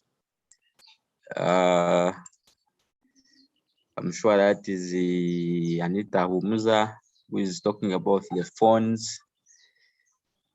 Okay, using online sources for advocacy, Twitter, hashtags, Facebook, media houses, refers to campaigns done through ICT. We are 30 people, so at least now 3. I've just responded. This is using media to advocate for challenges in policies.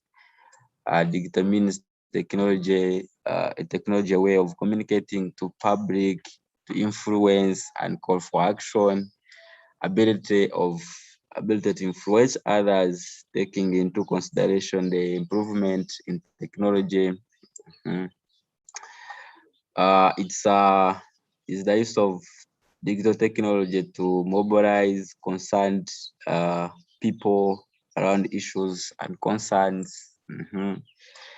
Use of technology to push for particular cause or get people involved in the cause. Yes. It is using media platforms through technological devices to run advocacy campaigns. Yes. More to come.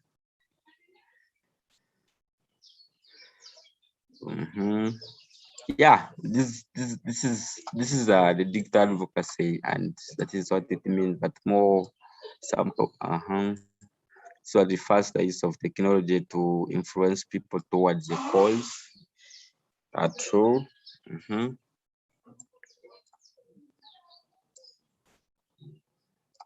Okay, more.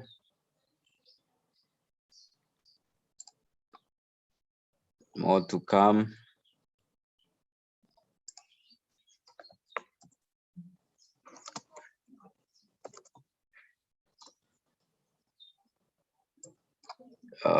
This is using tools to influence people to achieve a positive change. Yeah, 13 people now. Okay, we are getting there.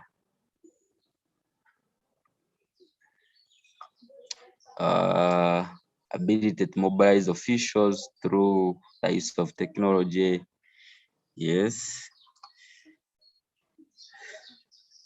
Technology, ICT, digital, social media. Wow. Digital advocacy is the use of digital technology to contact, inform, and mobilize a group of concerned people around an issue or cause. The purpose of digital advocacy is to galvanize supporters to take action. Yes, Vicent. Okay.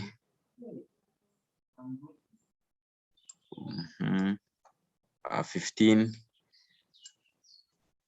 More answers. The use of technology to pass out information. Yes. You can still unmute. You can unmute and you just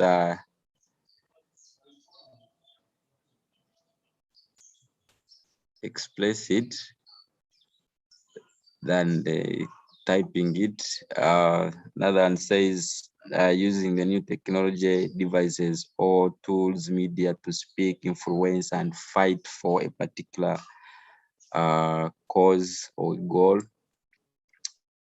Encompasses all online activities conducted by citizens directed towards influencing rules and legislations. Yeah, you can unmute. You can unmute.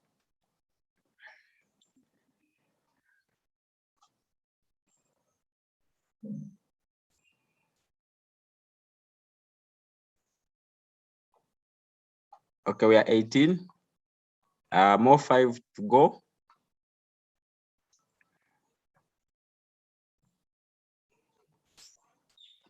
More 5. Elijah, are you there?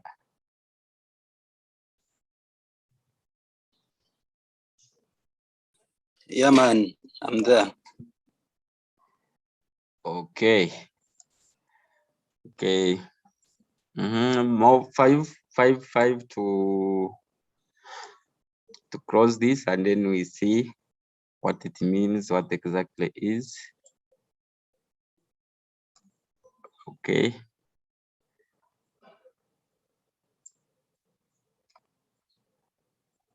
So others are not in, they have logged in and have gone to supermarket. Oh, let me see. Olivia, Alinda, we haven't heard your voice. Thanks. Since morning. Say something.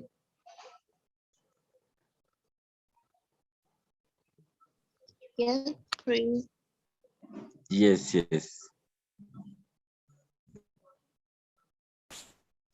The use of technology to lead people towards a certain policy or a product.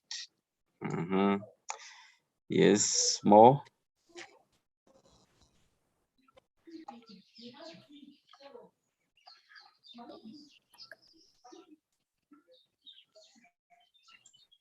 Dickens, are you in?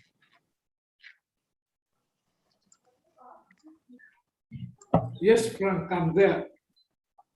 I haven't seen your answer. I was the third person to drop it. Okay. Yeah. You want me to react my answer? Please do. It's the use of media to advocate for policy change? Look for the answer that resembles that. Okay. Amongi, are you there?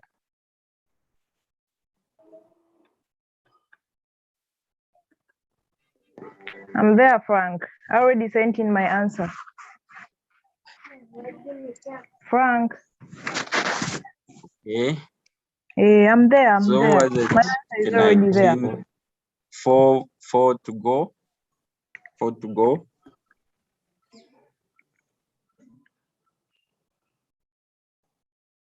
Four to go.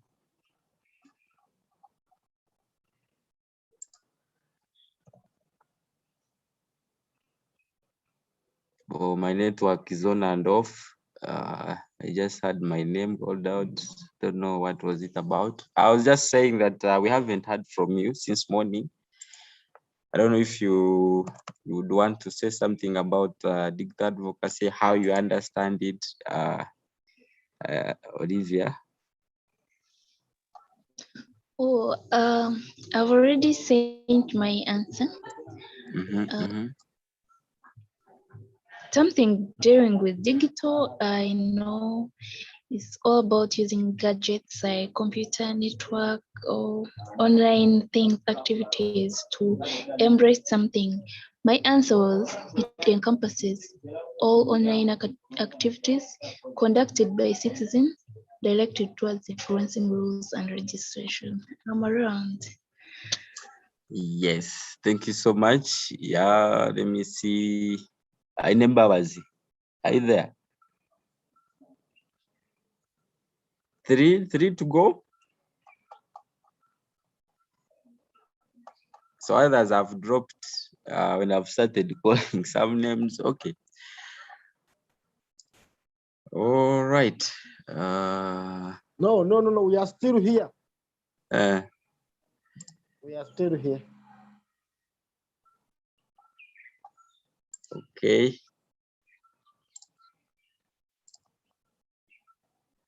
Let me just share this.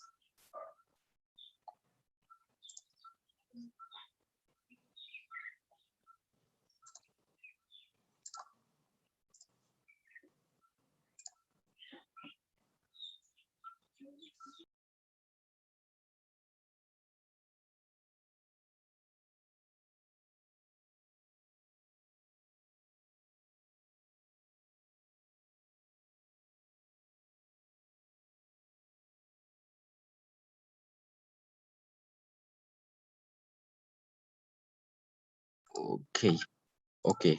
I didn't know that I was really muted. Sorry about that. Yeah. So in this session, you're going to be looking at the use of social media, digital storytelling, effective communication, to push an advocacy, looking at what is digital advocacy, which you've just defined, and digital storytelling, what are the questions to answer and the key steps to follow while planning to do a digital advocacy, digital campaign. How do you launch it? What do you need? And what are some of the tools that you will need doing your advocacy if it is. Oh, okay. So there's a suggestion that we should first take a break. Okay, there's someone has just inboxed me now that we should first take a break. What do you think?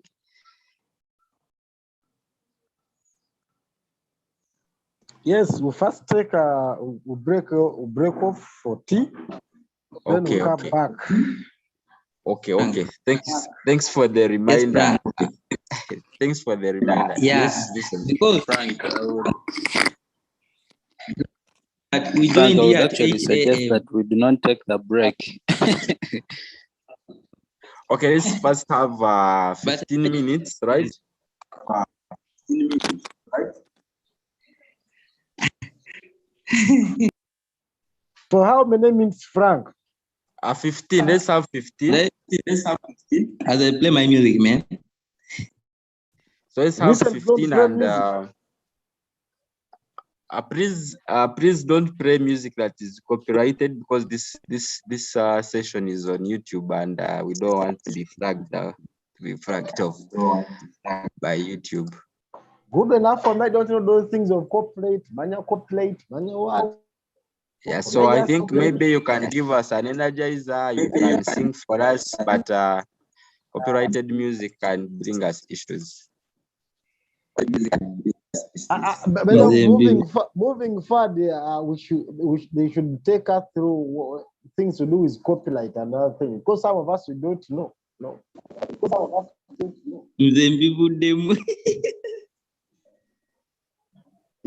You play Yola by B2C.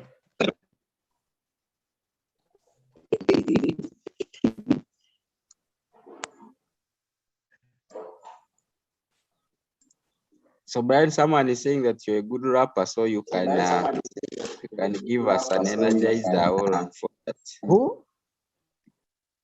Someone is saying that you're a good singer. Me, I'm a good singer. Yeah. Oh, Uganda.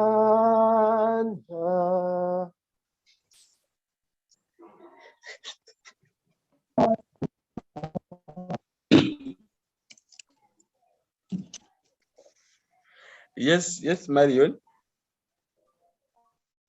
Yes.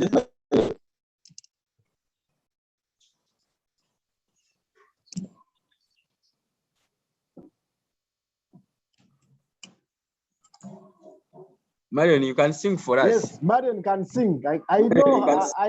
I know her. I know her. I used to attend her shows. She's a good singer. She can perform very well.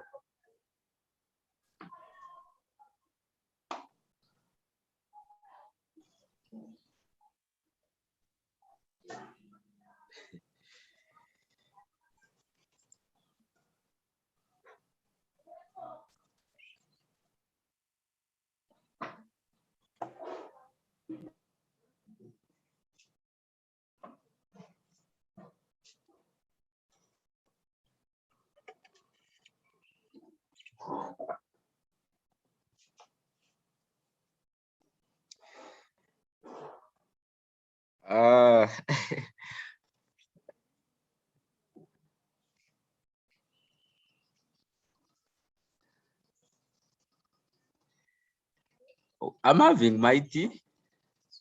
Angela, I'm having my tea. You're all welcome. You can come.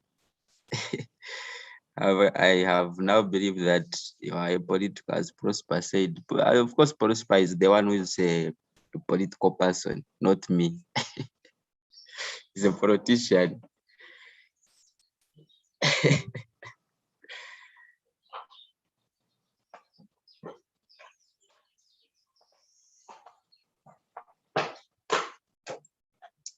This is what this is the tea. So you all welcome. This is my tea. Even may I have my tea here? Yeah. That's sanitizer. No. It is just 19 like that of a sanitizer, but tea. Okay, don't kill yourself, bro.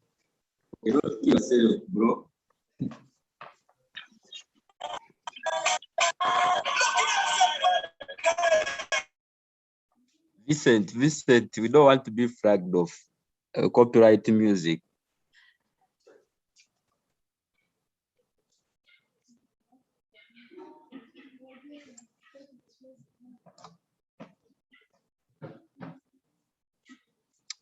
Brian is a comedian. I didn't know that is his side hustle.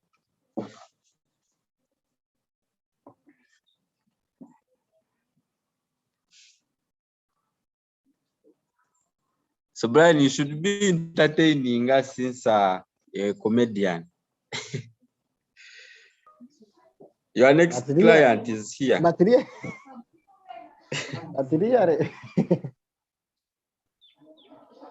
okay, it's fine. This is it's Ven who has said that I'm a comedian. No, he's having an international name. Vinny.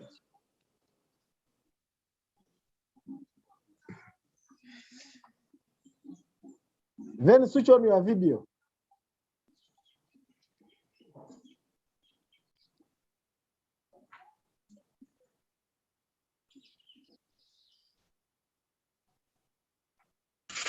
We are not seeing the entertainment. Brian, come on. Entertain us. Okay, yes, Delbert, you can connect on that system and we entertain these people here. Oh, yes, please. Switch on that system. I want to see Venice's video.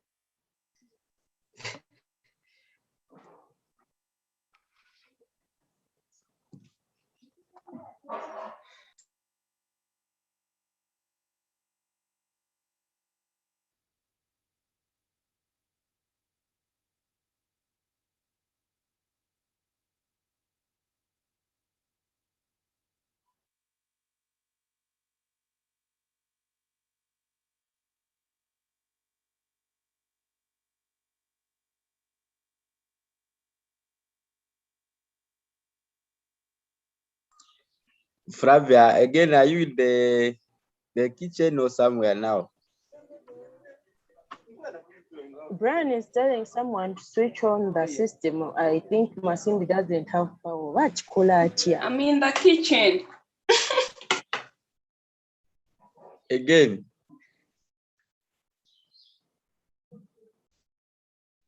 You're breaking.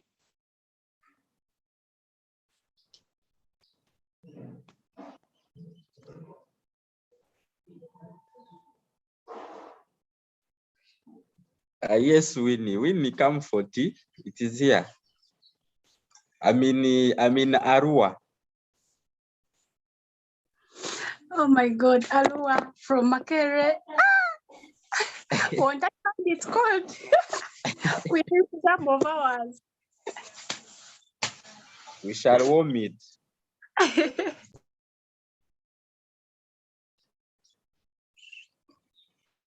It's cold here. It rains every day.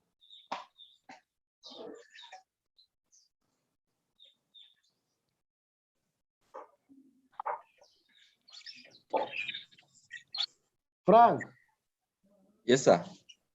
It rains every day where? In Uganda or Arua? Arua. Flavia.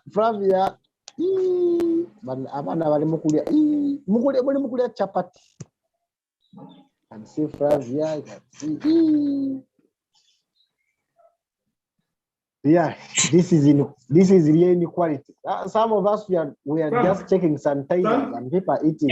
Frank, can you hear me? It's time for food. I can hear you.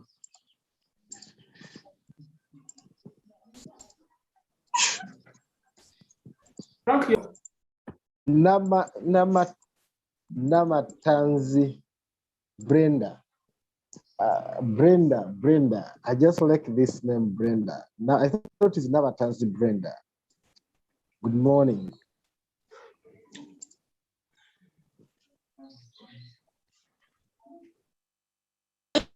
So we have 5 minutes. 5 minutes to go. Brenda, how are you? Yes, Frank. I'm good. How are you? We are fine. We are here. We are here in Uganda. Where are you? I'm in Uganda too. It's Frank who is outside Uganda. Is in Arua.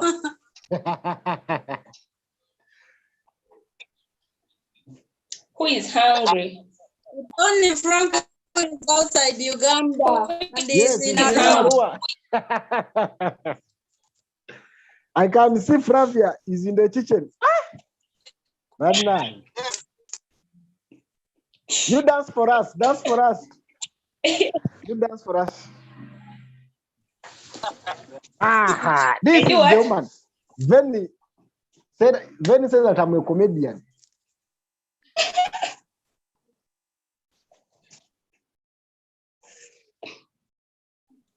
So do you want sweet potatoes?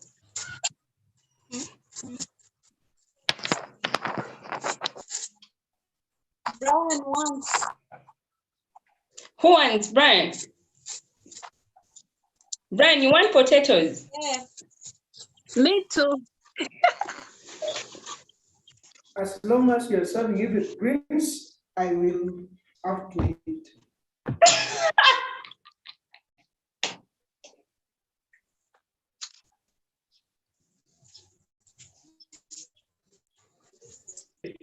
I thought already one food is just a raw one. Yes, you can also have it raw. I don't like You're talking like you don't like raw things.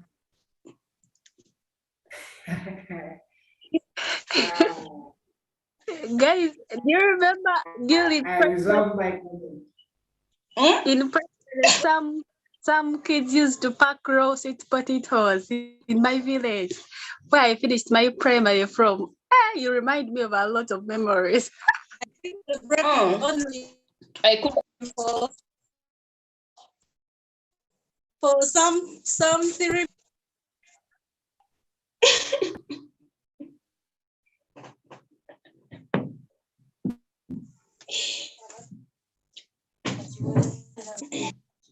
Brian, I have juice for you.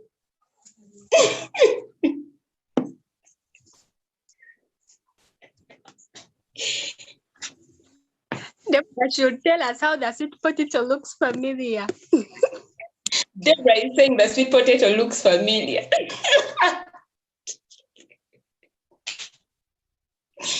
Deborah, are you there? Yeah, Flavia, I'm here.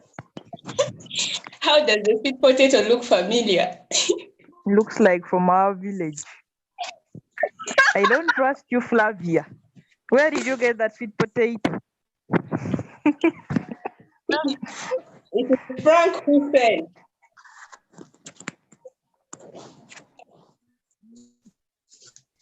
Flavia, are you making for us breakfast or something? I think Flavia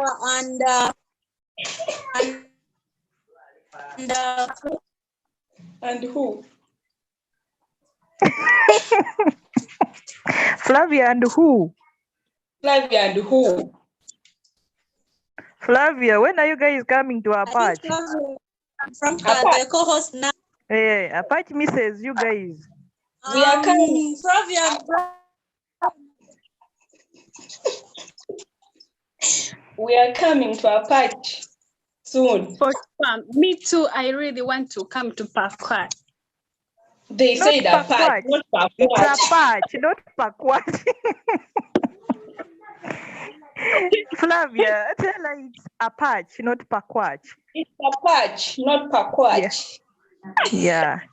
But Flavia, what are you doing in the kitchen? It seems you're just pausing in the kitchen. My network spot.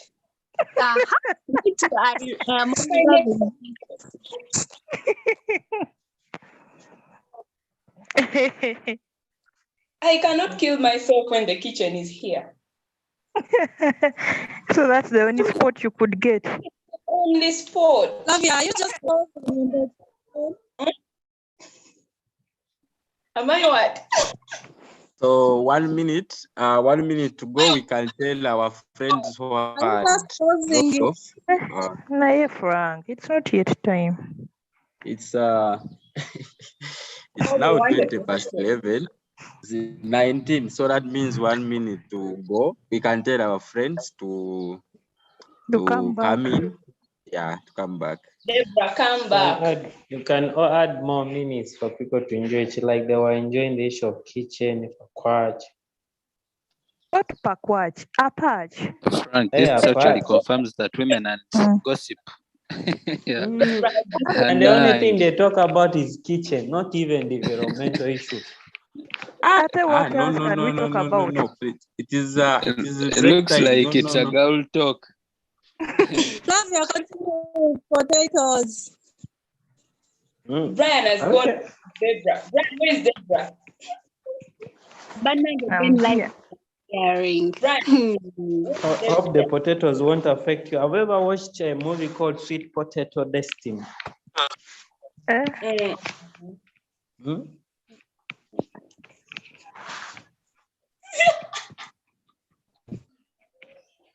Okay. Flavia, so you are attending while standing or you have a seat somewhere? Leave me. Maybe the doctor advised her not to sit down. She has back problem.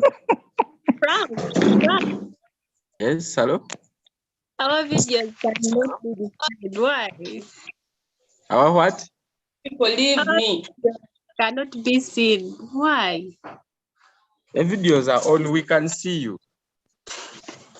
We are seeing you, Winnie. You You people are are not seated. thinking me. Yeah, you are there wearing a vest, something. I was trying to figure out. I can't see myself. Okay. You wanted to see yourself.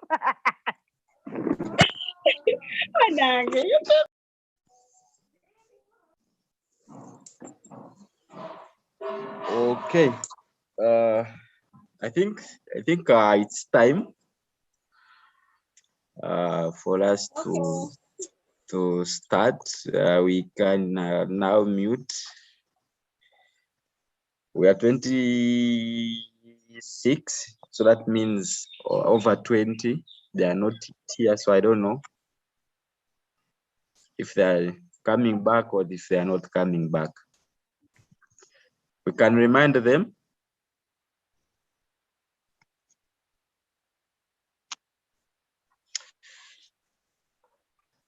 Okay, so as global platform, we do trainings, capacity building, and then we have the trainees also who go and train others depending on their passion, depending on how they take these small trainings that we give them, that we do offer. And Elijah is one of them who has been doing digital things, so that I've mentored from day one, from the day I met him until now. And I just wanted him to take you through this digital advocacy, because I've drafted so many campaigns with him, guiding him on how we can do this. Then for me, I'll just be giving the other technical part of it, but it's just a simple one. So Elijah. Yes, Frank. Yeah, I think you can start. We have only 20 minutes.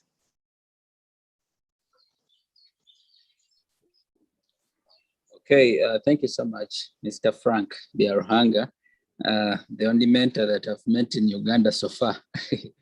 You know, most of us have mentors, but most of the times we have mentors that we do not know. They mentor you in the background.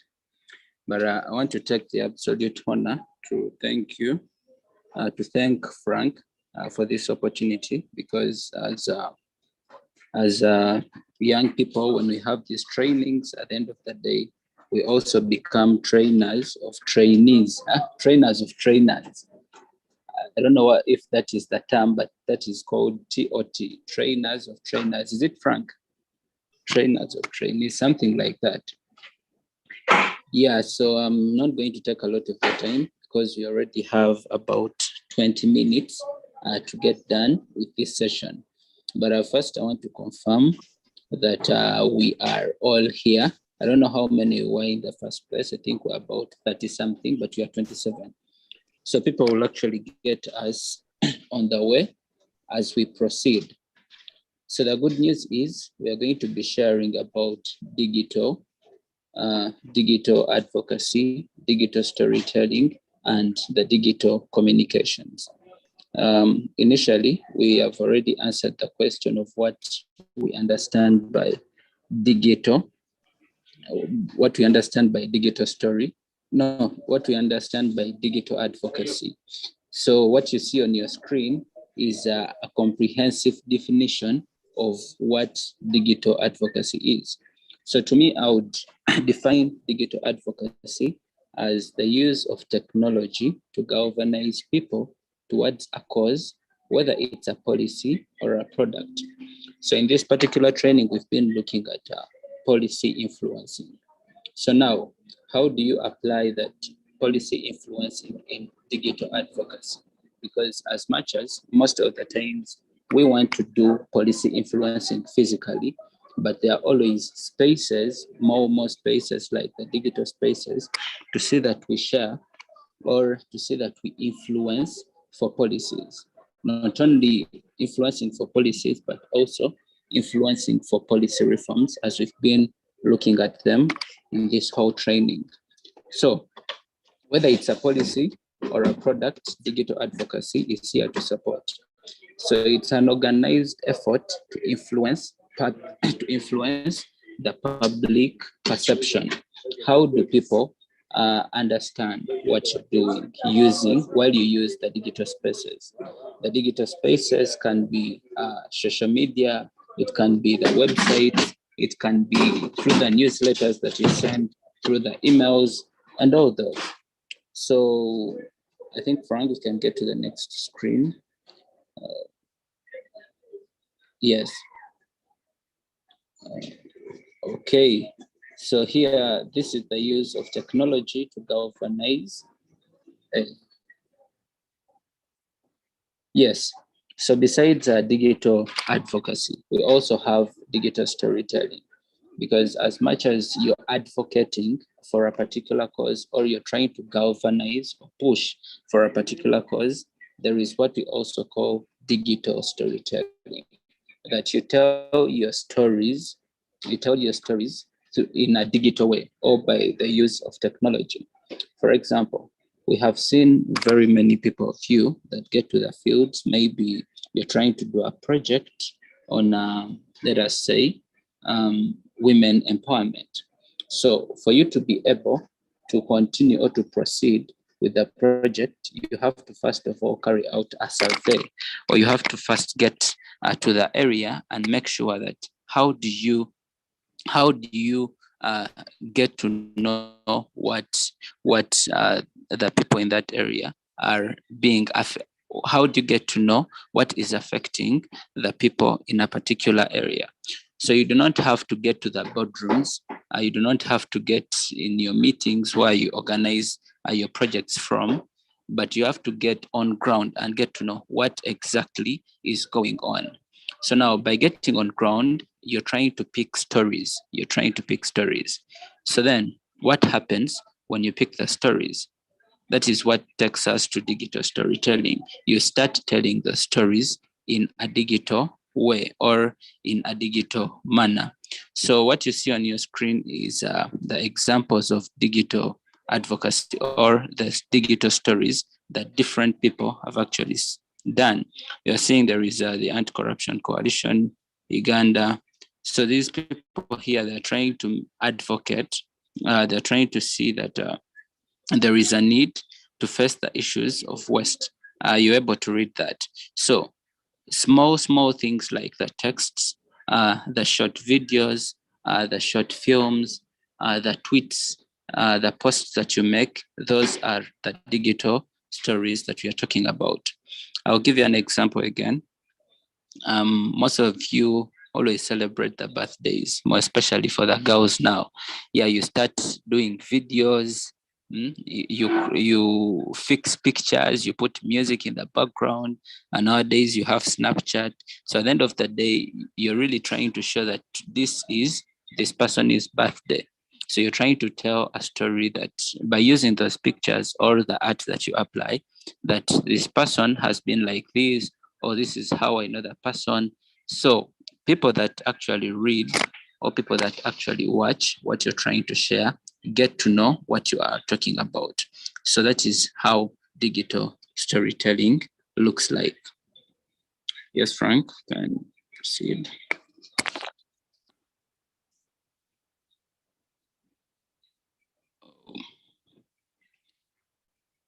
Okay.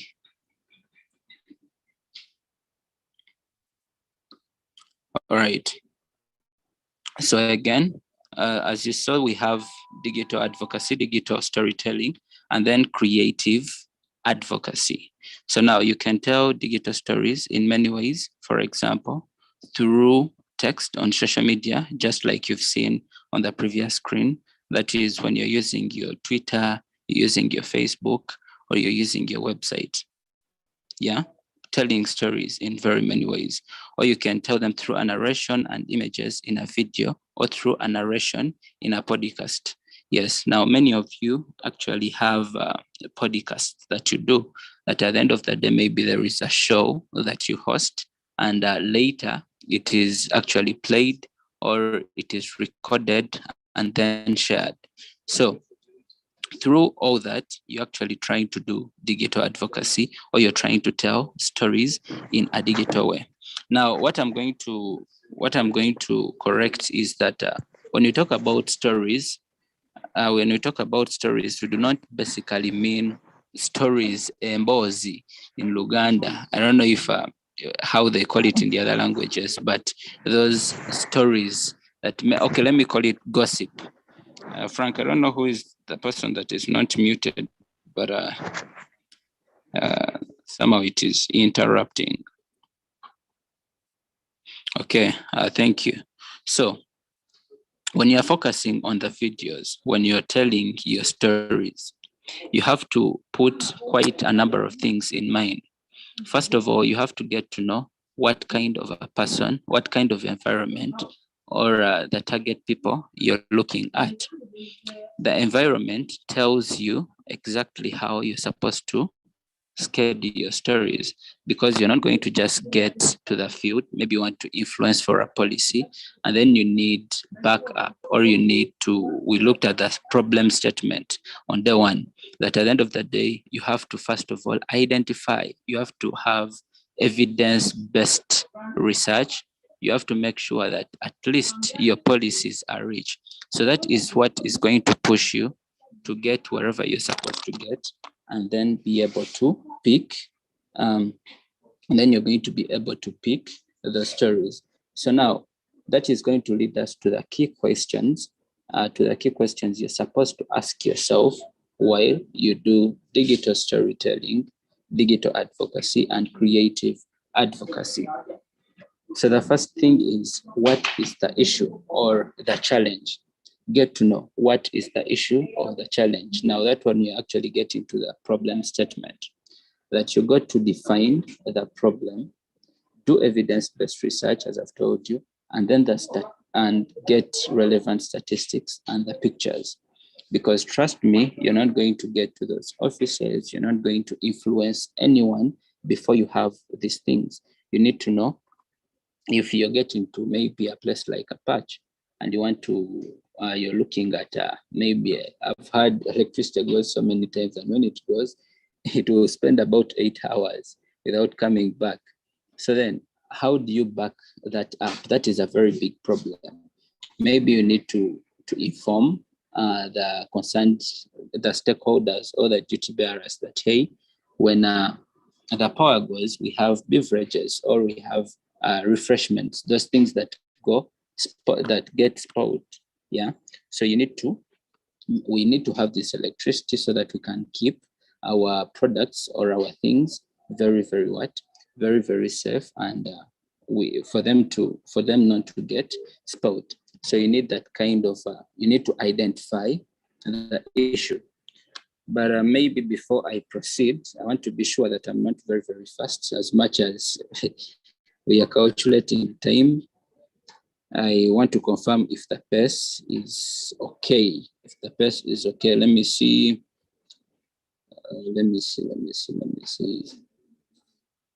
If Lanyero, kindly unmute your microphone and give me feedback on the pace.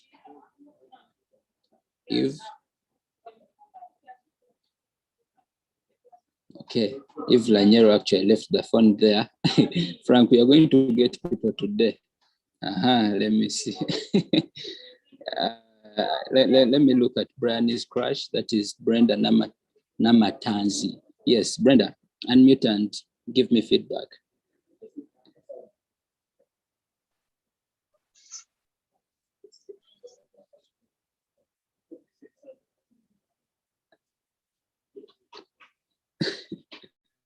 Okay, maybe Frank, people are not able to unmute, but you can tell me about my pace, or if I need to make it slower or faster. Okay. Okay. Okay. It's okay. The pace is fine. Yeah. The pace is fine. All right. Thank you. So I'm just making sure. I'm just making sure that we catch the time, and then we do not take a lot of time on this thing. However, it is also very, very key. So you're done with identifying what the issue is or what the challenge is. What do you have to do next? That is, what can I do about it? Ask yourself a question.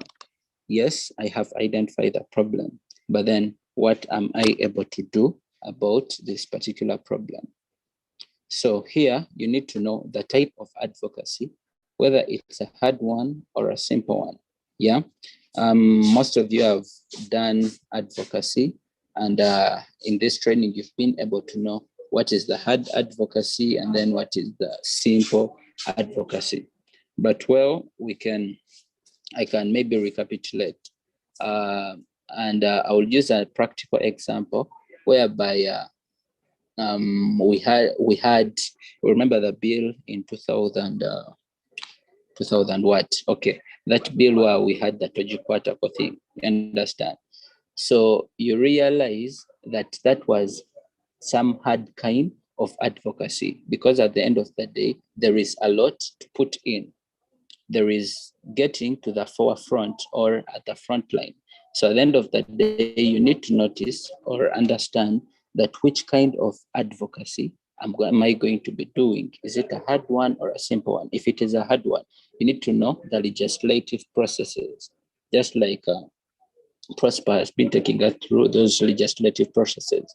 You do not have to just get wherever you are and then think you're going to do hard advocacy, because at the end of the day, you may end up dying in your own movie. So you just have to make sure that you know which kind of advocacy are you doing. And then when it gets to the simple one, yes, what can you do about the issue? In which kind of a simple way are you able to attack or to address the issue that we saw in the key question number 1? So that is very, very important for us to know what can we do about it. So number 3 is, what do I have? Ask yourself a question. What do you have? And then this takes us to assessing your resources. The beauty with digital advocacy is that most of these things, you finish them online, that you do not have to board from maybe, let me say, Masindi to Kampala, just for you to be able to do an online campaign. Most of you have heard about the Activism for Education campaign. We did not meet physically at all because we were doing this campaign online. It is just a matter of knowing what resources you have. Now that will take you to maybe the smartphones, to the data, to maybe some money, yeah, all the resources that you need. You just have to assess them at that point before you actually start before you start implementing the kind of digital advocacy that you want to do. And then key question number 4 is, whom do I need? We all know that no man is an island. And in this, and here you have to identify the crucial people, the partners, and then your target audience. When you're doing digital advocacy, you need to know who am I going to be, who is going to be my target audience, and where can I be able to get them. For example, if you want to target maybe the young people, you know that most of the young people are on social media. Now again, which kind of social media? Because you're supposed to have advocacy that is measurable. Maybe the people that you want to reach out to are between the age of, let us say, 12 to 18. And now those people, at least most of them, can be able to access Facebook. So can you start doing your advocacy on Facebook? as you consider Facebook as your target audience. If you're trying to do to influence for policies, influence for policies, which kind of platform can you be able to use on social media? Maybe there you can reach out, you can use platforms like Twitter, that at the end of the day, you're going to tag the different stakeholders, you're going to tag those duty bearers, you're going to tag whoever you want the information to reach, which is different from maybe Facebook. When you're trying to sell a product, because digital advocacy is not just about these things of community, what, but also there are products. You could be a person that has a boutique. You could be a person. I've had people enjoyed so much of sweet potatoes, the Angelas, the Amongies. So you people are enjoying the sweet potatoes. So you want to sell your sacks of sweet potatoes. Where can you be able to sell them? Which platform can you use? So there you realize maybe you can use your Instagram, because that one is more of a marketing platform, and then Facebook as well. So yeah, you're reaching out, maybe you want to apply for a job because still you're trying to push for a particular cause, organize for a particular cause, which could be unemployment. Which platform can you use? Reach out to LinkedIn. So here I'm just trying to break down which platform suits what activity. So then maybe you're also trying to write stories that you want at the end of the day to share and maybe publish. You can use blogs, you can use websites, you can use, some people actually always have those sites like if you've heard about Frank Lab, is it Frank Lab? Yeah, it must be Frank Lab. Yeah, you can be able to reach out to Frank and then they publish your story there. What is affecting your community? What's depending on the objectives of the person is what? Blog or the person is site. So here you need to know what is your target audience and then identify the partners, because you may not be able to do all these things alone. I'll give an example. I've seen Annette here. So Annette works with Imarisha Dada and then as well as Women of Destiny. So when they are trying to do the projects, they are going to identify which partners do they need for them to be able to make the project a success. Reach out maybe to Action Aid, reach out if you're looking at sexual reproductive health, maybe Achina Mama Africa, reach out to those different organizations that you think are doing the same thing as you're doing. Why do you need them? It is because you want to push your advocacy, you want to push your policies, you want to push your product. And then the crucial people, you need to know who is the crucial person here, who is the gist of the matter. Are you trying to target government? Are you trying to target the young people? If it is the young people, which age? You do not have to do something that is not measurable. You need to know, am I looking at the age of maybe 12 to 18? Because trust me, you cannot need everyone. You cannot solve the whole world's problems. So the thing is, know who do you need. Then number 5 is who is affected. In this case, identify the crucial people still and know where to find them. Yeah. Question number 4 works hand in hand with question number 5. But the most important thing here is to know the crucial people and who is affected and where to find them. I've already showed you social media.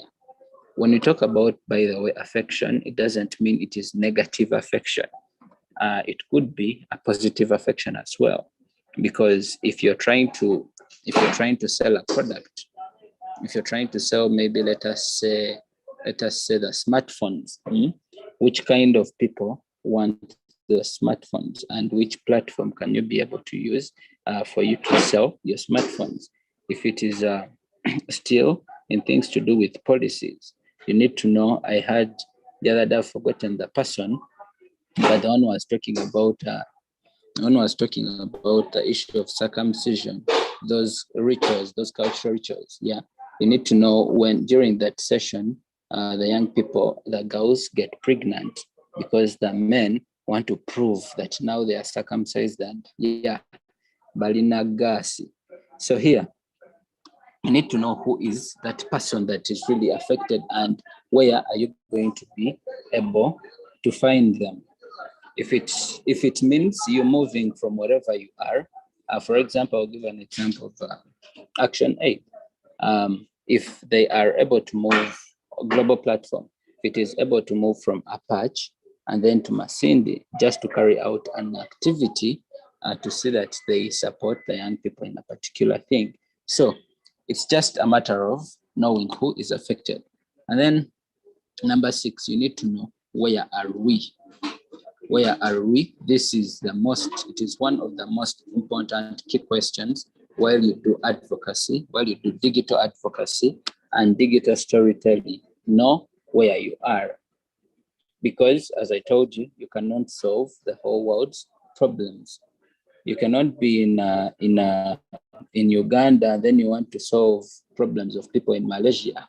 As much as you can create an impact, but that impact will strain you, or at the end of the day, it is not going to work out. Why? Because you've not known where you are. So you just got to know where are you and which area are you going to be able to handle. I know as young people, we always have positivity, that energy, that, hey, I can do it. Before you know what you're saying you can do, things are turning you down, they're putting you down. So it is just a matter of us getting to know exactly where we are and which area are we supposed to focus on.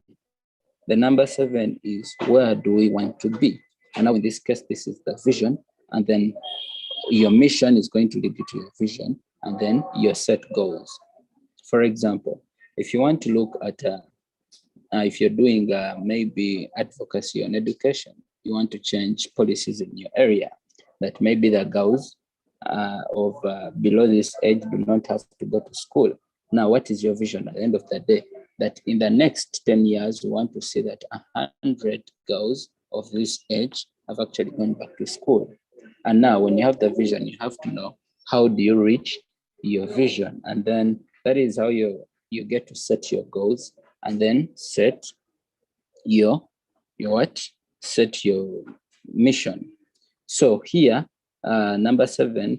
question number 7 is also very, very important, because trust me, you are not going to do anything. Actually, you may leave all the other things, but when you do not have the vision, when you do not have the goal, you're not going to do anything. You're going to do things, and then later, when you find a few challenges here and there, you're going to give up on them. So you've seen very, very many people that have done things because they have a goal, they have a vision. As much as the challenges are there, but they have to reach their vision. When you're setting your vision, you're supposed to be timely.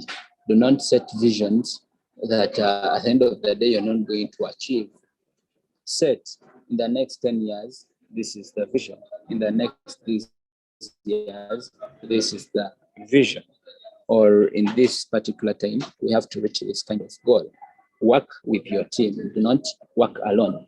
If you're supposed to get into digital advocacy, know who is going to do the photography, who is going to shoot the videos, who is going to direct maybe the script. Yeah, you've had the director of photography, director of videography, director of what.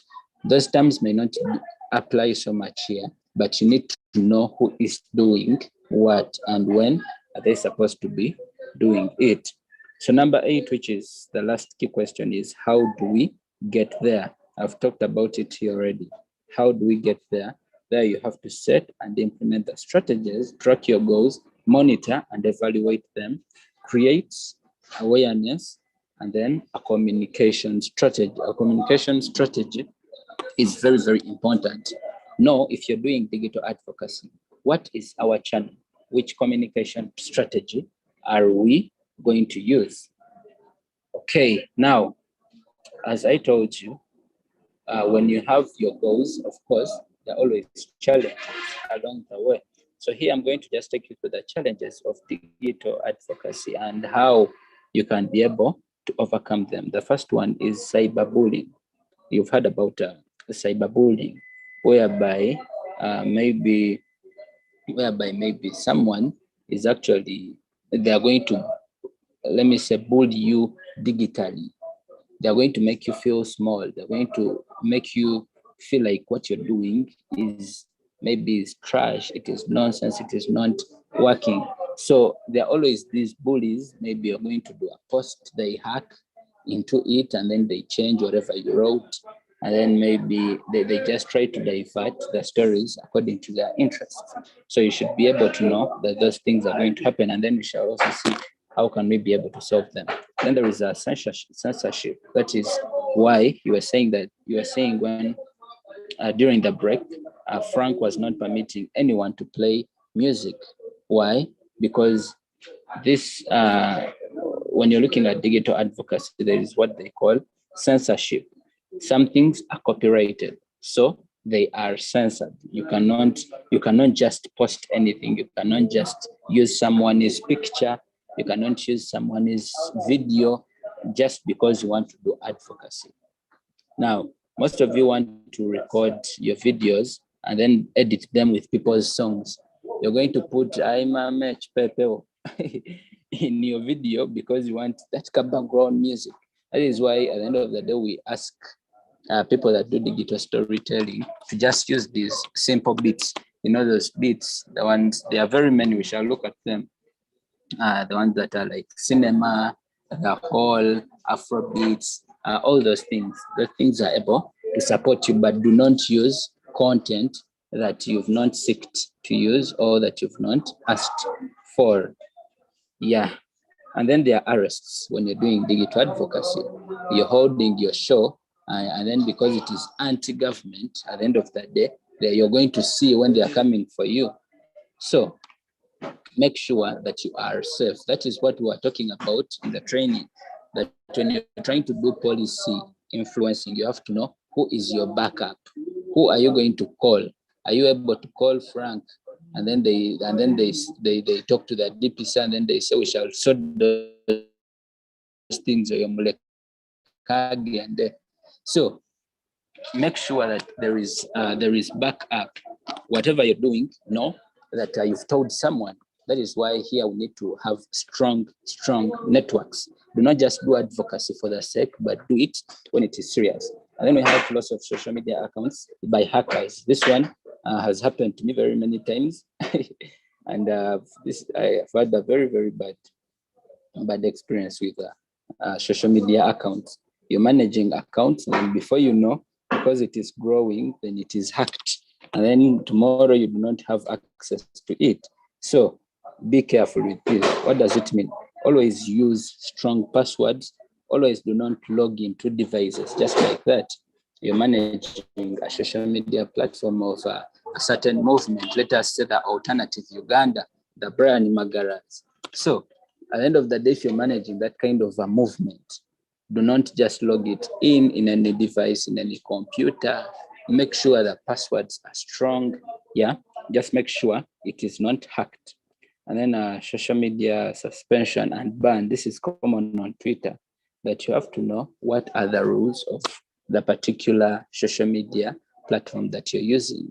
What do you have to post and what don't you have to post? Just a very small tip for the people that use Twitter.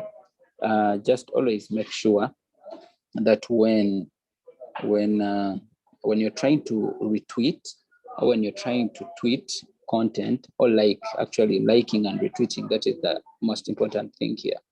Do not like or retweet content for people that you do not follow most of the times, because those are always small. Anyways, for Twitter bans, we shall have a session next time, but there are those small things that you cannot be able to do, yeah, just because.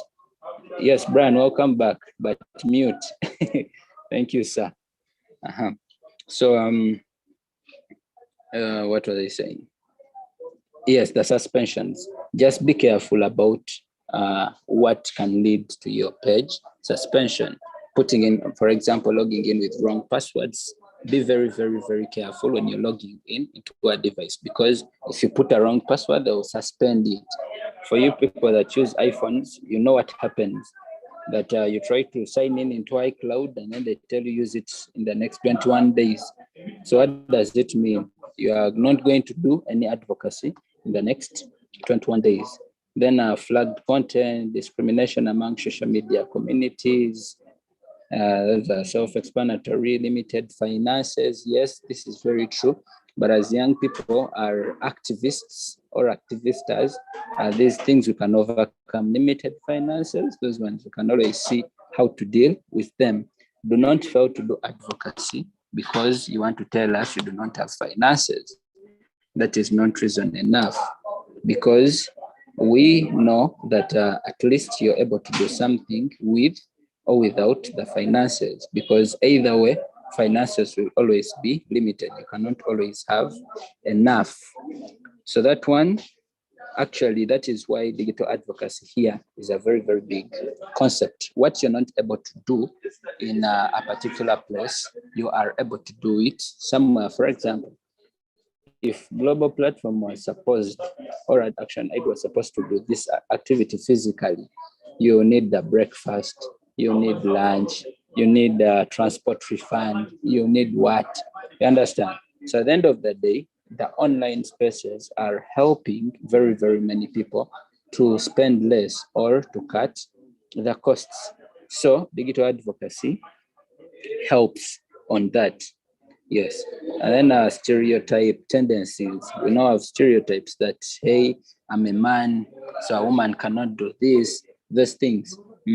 A woman cannot be on camera, cannot take the pictures, and yet these are things that we are all able to do.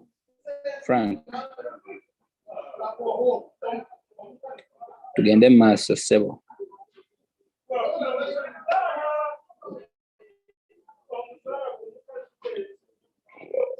Okay, what is this? Okay, yes. Now, what are the attributes of good key messages? Yeah. Now you've finished answering your questions. You've seen the challenges. Now you need to make sure that your content that you put on social media, your content as you do digital advocacy, because when you're looking at digital advocacy, obviously by hook or crook, it will go on social media. So how can we have good key messages? First of all, be concise. Focus on 3-5 key messages per topic. Write 1 to 3. For example, you can say that you're going to look at, let me say, sexual reproductive health and rights. And then you want to focus on some key areas like sexual reproductive health and rights is very, very broad. You're going to look at HIV, you're going to look at sexual violence, you're going to look at sex education, so the things are very, very many. So as a person that is doing advocacy, or even if it is a policy, that maybe you're going to look at education, there is secondary, there is tertiary institution, there is primary, there is post-primary, there is kindergarten, and all those things. So now you have to be concise. Focus on the key areas. Focus on what do you want to achieve. I told you already the problems are very many, and you cannot solve the whole world's problems. So it is a matter of doing one step, one thing at a time. Then sentences for each key message should be read or spoken in 30 seconds or less. Now, you're getting into the whole gist of the issue. We are talking about digital advocacy. When we talk about digital advocacy, you're using particular tools to do the advocacy. That means it will call for video recording, it will call for voicing or voice recording, it will call for the use of your smartphones or even the cameras.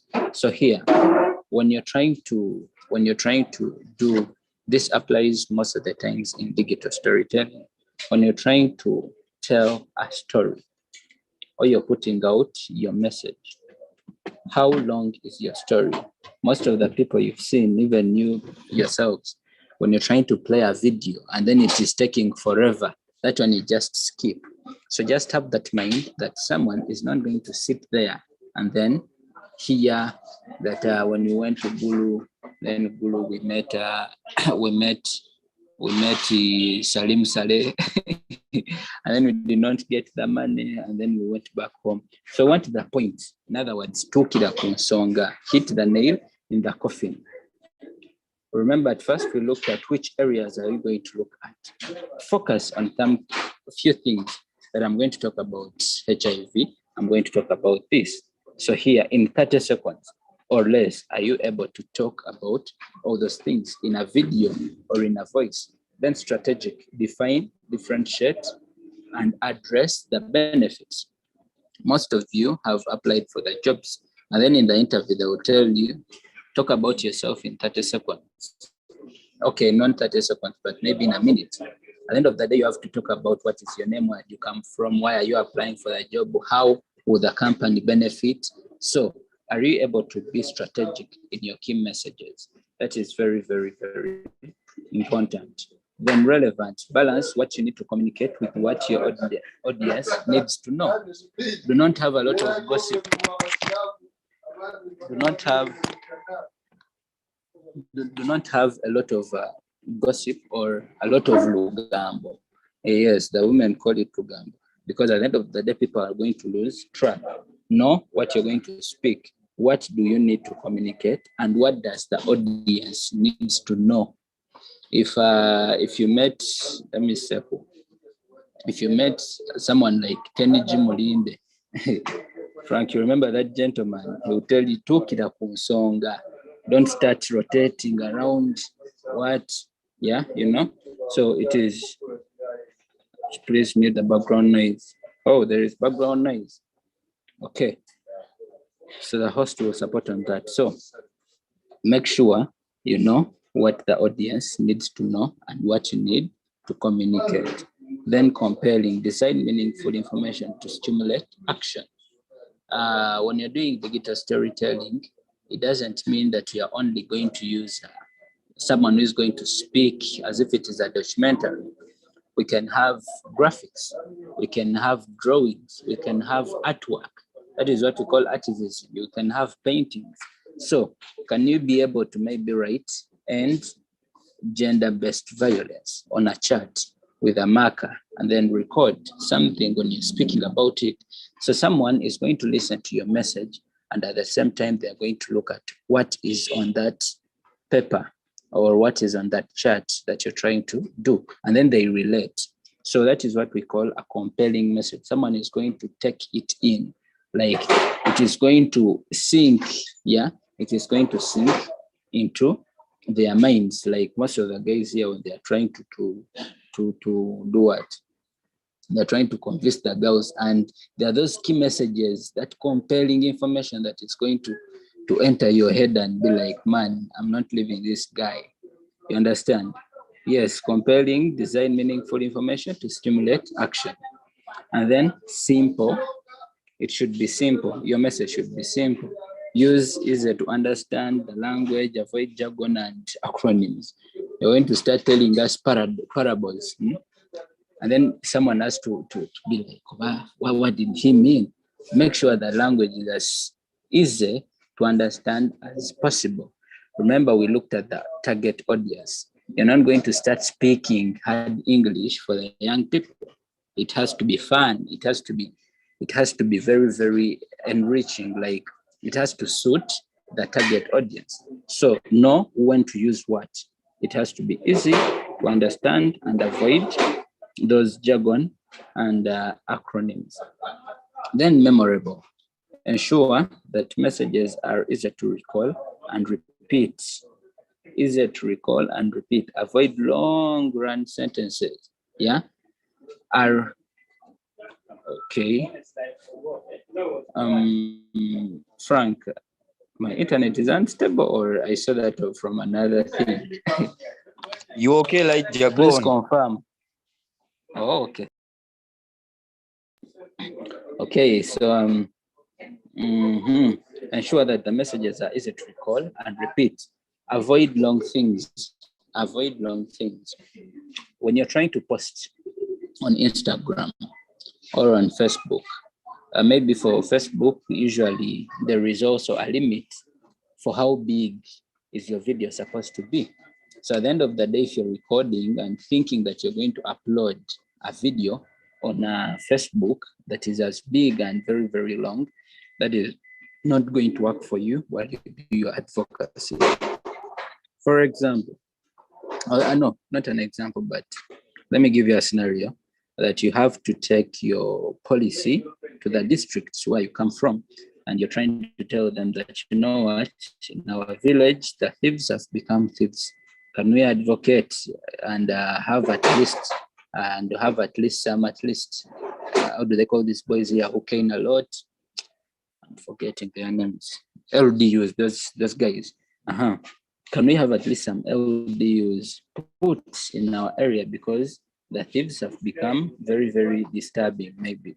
So in a way, when you're doing your video, can you try to make sure that the video is not too long, because they do not, the people you're taking the policy for, the people you're taking the video for, maybe you're looking for a grant, are not interested in long things. That is why Prosper told you that when you're trying to do your paper, put those highlights, because at the end of that day, no one is going to read the 30 pages. No one, even me, I will not read, even if I'm not going to give you money or finances. I will not read those things. I just want to reach Tukira Kunsonga and let your things, let me be able to memorize them, that when I'm speaking about it, maybe in a meeting and maybe as an organization, I'm able to remember what was in the video. And then use voice, use active voice, not passive. Do not use advertising slogans. That is very important in advocacy. Know when to do what. However, this could be important when you're doing product advocacy, because digital advocacy is really broad. You can be selling a product and you need to use that advertising language. But while we do these policy things, we need to be as serious as possible, and we need to mind what do we speak, what slogans do we use. Use active voice, not passive. Yeah, what is happening currently, not telling us that, you know, the other year we were facing this, and then you're trying to solve a problem of last year, yet there is something that is active and it was going on. And then we have tailored, communicate effectively with different target audiences by adapting the language, depth of information. Your information has to be tailored in a manner that it is, maybe it is chronological. It has that chronological flow. That the problem is deforestation. Deforestation has been caused by this. In the future, it is going to lead to this. At the end of the day, people are going to die. That is if that it has to flow like that. So mind about how your language is and the flow of what you are trying to speak. Back to you, Frank Biaruhanga. Next screen.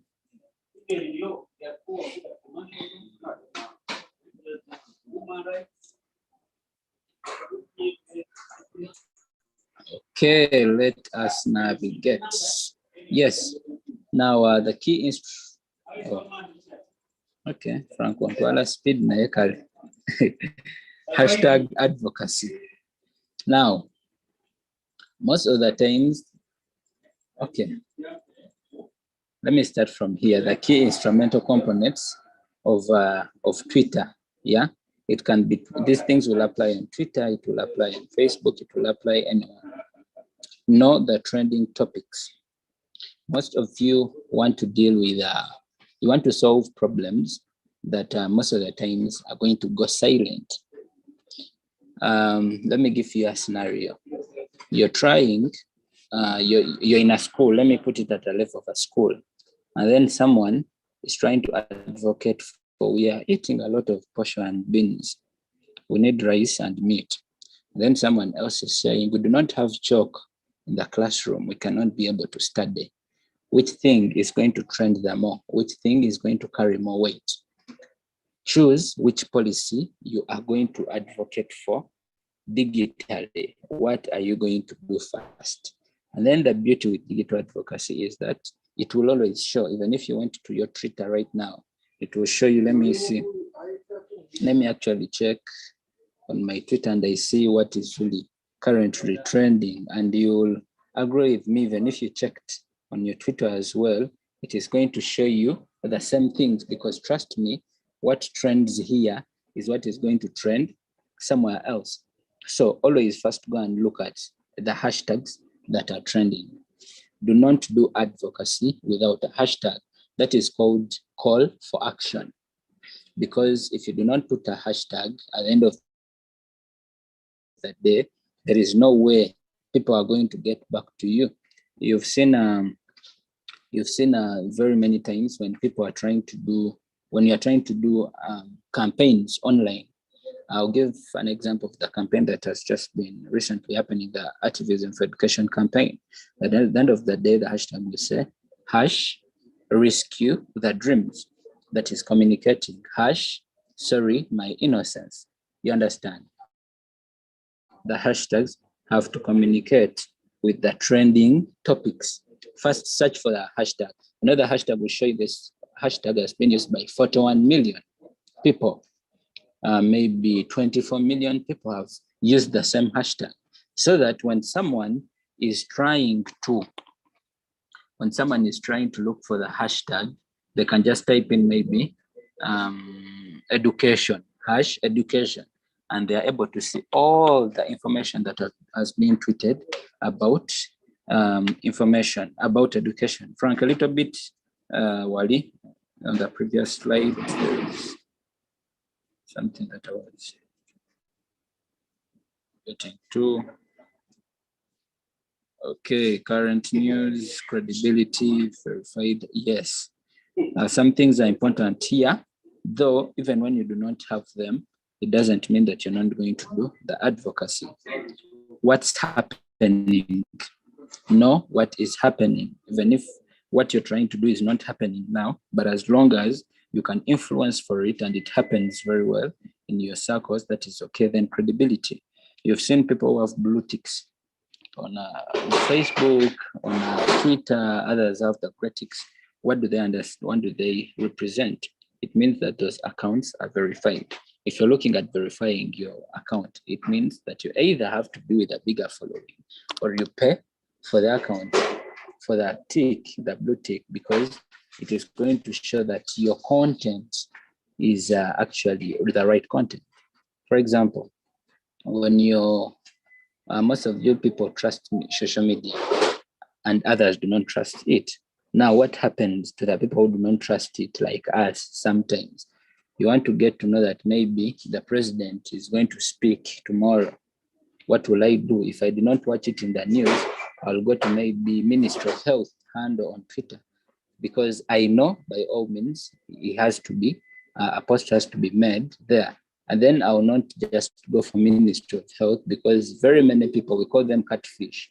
Very many people are going to create accounts under Ministry of Health, Government of Uganda, what. So you've seen all those accounts. But what makes it verified is that tick. Verification is very important. So as much as it is expensive most of the times, but you can look up to having that verification online. So then you're getting to hashtag advocacy.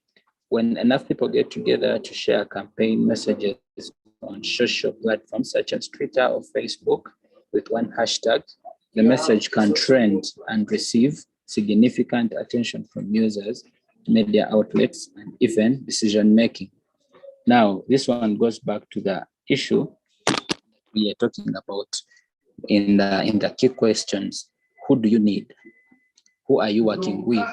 Definitely, no man is an island, so you need a team. Are you able to influence your team to tweet every day about a particular hashtag? You've seen campaigns. Campaigns will trend with hashtags. Actually, if you do not do hashtags, then don't do advocacy. Because trust me, there is no way you're going to have an online visibility when you're not online. When you do not have a hashtag, someone will only ask you, what is the hashtag? And when you do not have the hashtag, maybe let me explain what is a hashtag. Hashtag is that thing where you put hash. That is in the layman's language. That you put hash. Who is laughing? I hope that is not Prosper. In the layman's language, where you put hash and then you're able to do what? You're able to proceed with whatever. For example, we have the hashtags here, Black Lives Matter. So when you have a lot of people or a team that is tweeting every day and then hash Black Lives Matter, someone who is going to look for hash Black Lives Matter in their search engine, they are going to see all the content, including your content that you've been able to upload. Black Lives Matter, which is an international activism movement originating in the African American community of the United States of America that campaigns against violence and systematic racism towards Black people. Yeah, the hash OTT, hash justice for Martha, hash what? We've seen hash political Manya release, political what? Hash we are removing a dictator. Now I know Prosper doesn't want to hear about hash we are removing a dictator. Yes, it takes a world that is World Vision, hash activism for education, that is global platform, action aid, hash accountability. So hash the platform that is our media.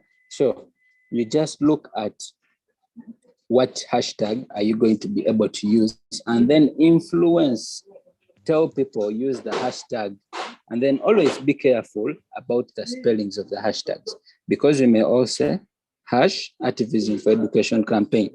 Now, when someone puts activism for with FOR, it changes the hashtag.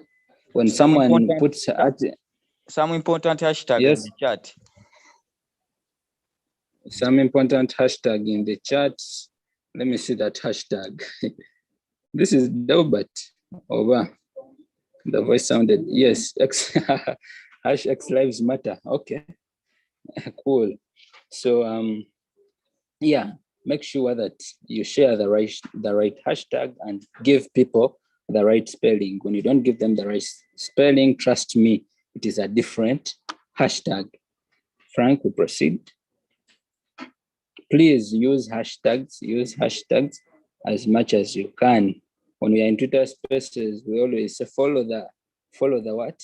Follow the host, follow the host. So use the hashtag, digital advocacy strategy. Hey, Frank, you wanted 30 minutes here, 20. But I'm telling you, you're going. So the good thing we had break. If you didn't have break of real break and you're here talking about sweet potatoes like the Amongis and the Saras, I don't know who else was talking about potatoes. And then these ones who are slaying on our videos. Okay, digital advocacy strategy. So an advocacy strategy lays down a concrete plan for achieving your objectives. It describes your goals, your audience, your communication mechanism, and how to evaluate your campaign. An advocacy strategy. You remember when we talked about how do we get there? We were simply answering the question of what is our vision, what is our mission, and what are our goals. So take the advocacy strategy in the same manner. What are we going to use? What are you going to need? What are going to be your goals? That is the advocacy strategy. So questions to answer here. Question number one, what do you want? What do you want to achieve? Of course, at the end of the day, if when you're taking the pigs to parliament, just like Norman and the Brian Magaras did, what did they want when they took the pigs to what? To parliament during that year? Brian, you tell us that story because you're the best storyteller for that one. Then question two, who can make it happen? All of you have different skills. All of us have different things that we do best. Yeah. If you're good at content creation, but then you're not good at capturing the content, that you're going to look at a picture, and then because it is a speaking picture, you're going to be able to create content for it. So it is very important for you to know your team very, very well. Who can make it happen? Who can make what you want happen? Then question 3 is, what do they need to hear? You understand? Now this one is also vice versa, not vice versa, but it works the other way around. When you're trying to come up with a policy, you need to know, what do we want in the first place? Now in digital advocacy, because here we're going to go into digital technology and what can make it happen, or who can make it happen. Who are you going to take that information to? And then they look at your video, they look at your pictures, they look at your documentary, and they be like, okay, the rubbish in Muyenga has become too much. Those rich people are not able to drive their Range Rovers when the rubbish is on the road. Now, who is going to make that happen? I'm using this example so that we don't get bored. But here we are doing serious things, please. So, who are we going to do what? Who is going to make it happen that rubbish is removed, that the teenage pregnancies are ended? And then what do they need to hear?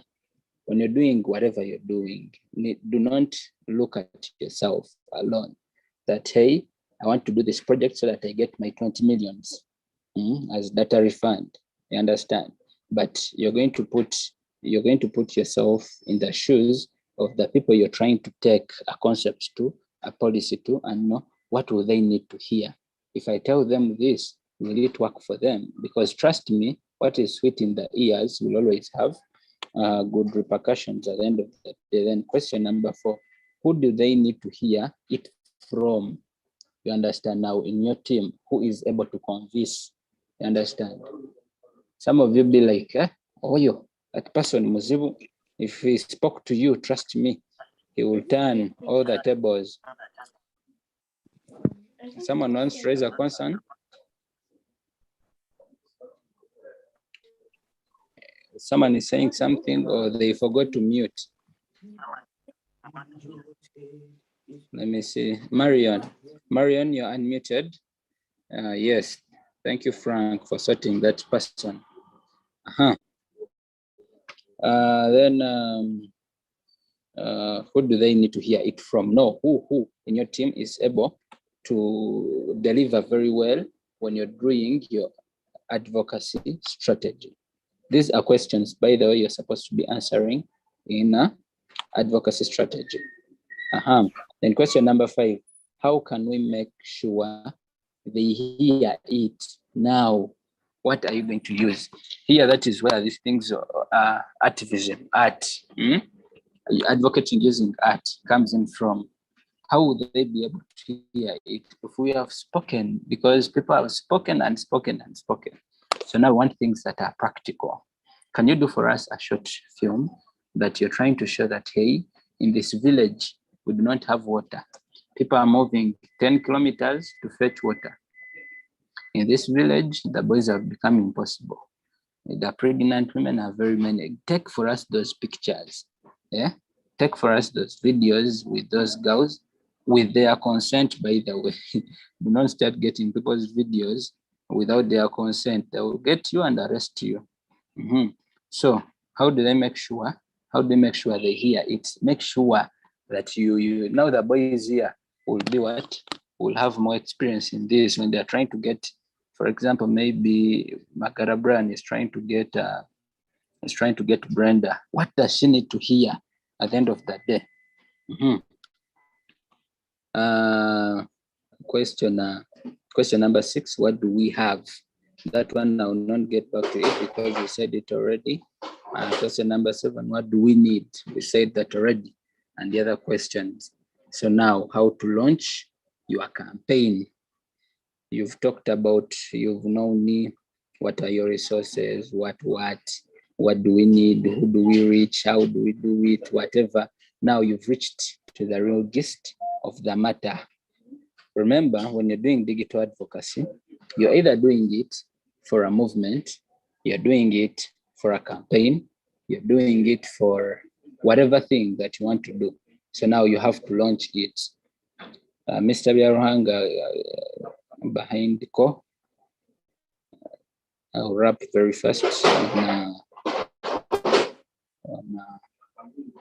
on that issue there. Okay. Okay, fine. How to launch, yes. Decide on your goal.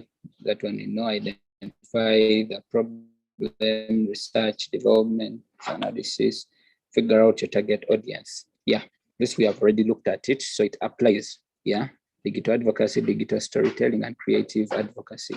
The same things apply here. So now we are getting to basic tools you need for digital advocacy and digital storytelling. Are you going to use HOS digitally? What are you going to be able to use for the other tools? So first of all, very first thing that we can be able to use are the smartphones. We do not want to hear anymore again about things that I do not have a camera, I do not have a microphone. Now the lights, because at the end of the day, after this policy training, we are going to get practical. So don't wait for Frank at Global Platform to bring for you to bring for you cameras, to bring for you photographers and all that, because you need to do what? Because you need to implement your activity. Vincent Babia Caesar, please mute the microphone.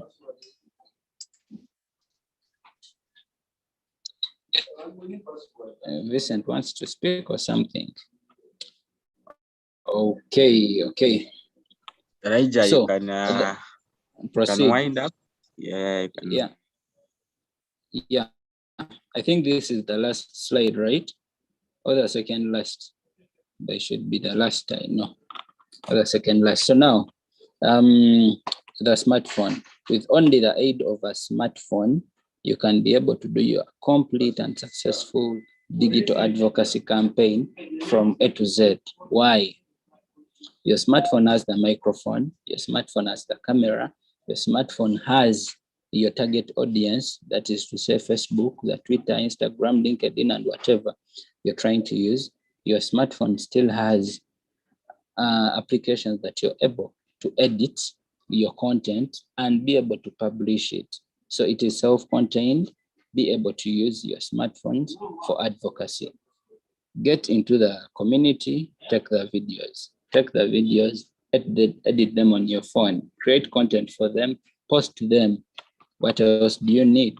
No transport refund there. Then the computer. You need a computer at the end of the day. If you can be able to have it to supplement the smartphone, then that would be cool. Because at the end of the day, you're going to be, yes. Thank you, Frank, for taking me through the slides we are getting to. And then away from the computer, we have the editing tools. Now, the editing tools, you're going to need to install them on your device. If it is a computer, the best application or the best software that we normally recommend is Adobe Premiere Pro. Put it there and then be able to edit your videos. If it is a smartphone, there are very many cool editing applications that you can use. We have KineMaster. You people who have been in digital trainings, I've been able to learn how to use these things. You have Viva, girls that always wish us birthdays and put for us cake, our pictures of which year, and then put them in one clip. Please use that information to do what? To do advocacy, whether it is digital or policy. So now, digital advocacy is a strong tool in today's world where funds are being scarce and distractions are growing.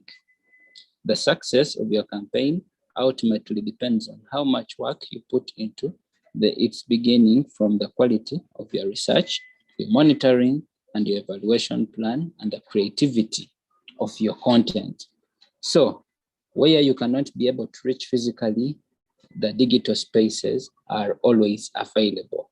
Use digital advocacy, because trust me, by the time you're investing the transport, by the time you're calling, for example, you're calling Prosper from World Vision to come to Masindi here, The man will ask you for a good hotel, for good meals, for what.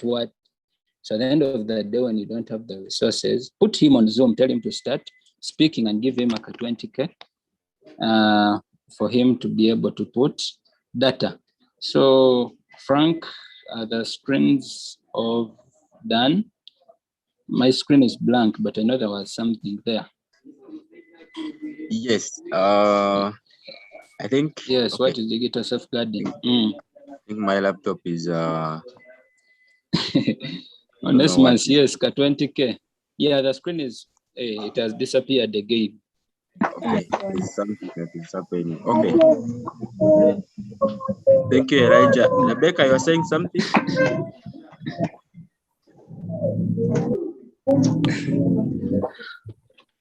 Rebecca. Yes. You're saying something. Not really. No. Then kindly mute. Yes. So 20K is in dollars. In dollars, that is in dollars, 20 US dollars. Okay. So I had wanted us also to look at the safeguarding on how we can also stay safe on our platforms when you're doing our advocacy, when you're looking at all these gaps that the policies have, when you're developing your proposal, your policy proposals. But I think time is not on our side. So for now, I just would want us to have the discussion, the questions. There's someone who talked about her Twitter. Let me just go back and see. Yeah, Okay, Frank, the questions can keep coming. Yeah, someone talked about that her Twitter was suspended. So of course, Twitter has rules like any other organization. When you violate their rules, they suspend you. So sometimes it could be on the using these follow trains. When the moment you use them, so the Twitter team, support team also gets suspicious, like why is this account as active in seconds and is getting followers in 2 minutes?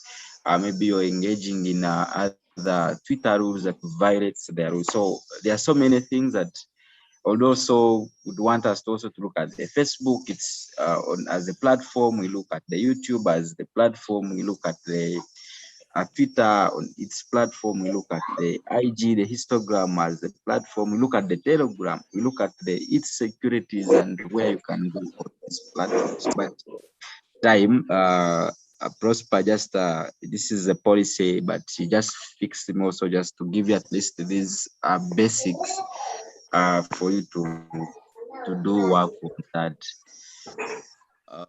Okay, Elijah, I think you need to mute. Yes. Okay. Frank, maybe just the last thing. I don't know if is it okay? Can I proceed? Okay.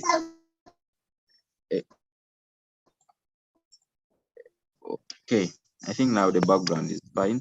Okay, so I just need, if we have questions, someone says it's the language, the language we use in advocacy needs to suit our audience. If you've not identified your audience, that means you're going to just put out the messages and you're not going to get any public action or any reaction from the public, or your goal is not going to be achieved, or your objectives that you had set. Of course, the pictures, yeah. I had also a presentation on the photo voice, on the community photo voice, why we use pictures, videos. Yeah, but time is not our good ally today, and we want just to finish this. Pushing social media advocacy, maintain short and precise. Yeah, of course, you just need straight to the point, don't over. If it is on a website, yeah, you just give the detail. But if it is like on Twitter, the hashtag, talk about, have those key messages. What exactly you do want. Okay, this one, true photos. Yeah, what better? I wish we talked about, we had time and we talked about the photos in details and pictures. He's putting on his TV. The baby voice in the background is my day. Yeah, Elijah is a father, so maybe he's at home and his kid is also wants to say something. So, Onesimus, you're welcome.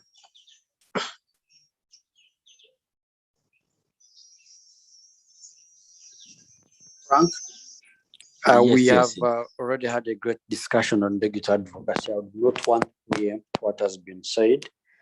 I just want to speak about monitoring your digital advocacy. You must monitor and evaluate in order to see if what you are doing is successful, because if it isn't successful, in this monitoring, you have to observe and measure.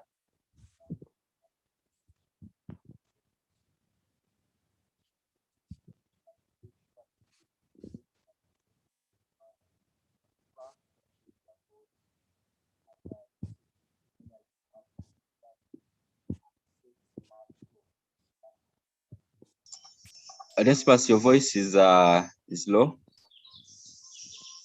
Can you now hear me? Yes. Now we can.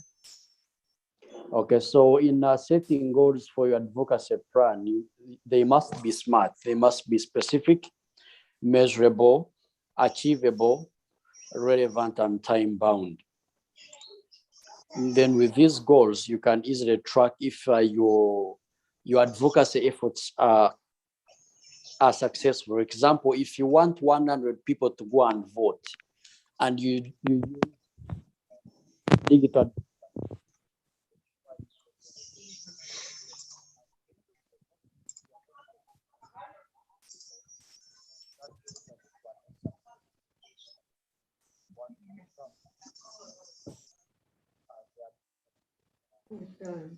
Onesimus, we've lost you.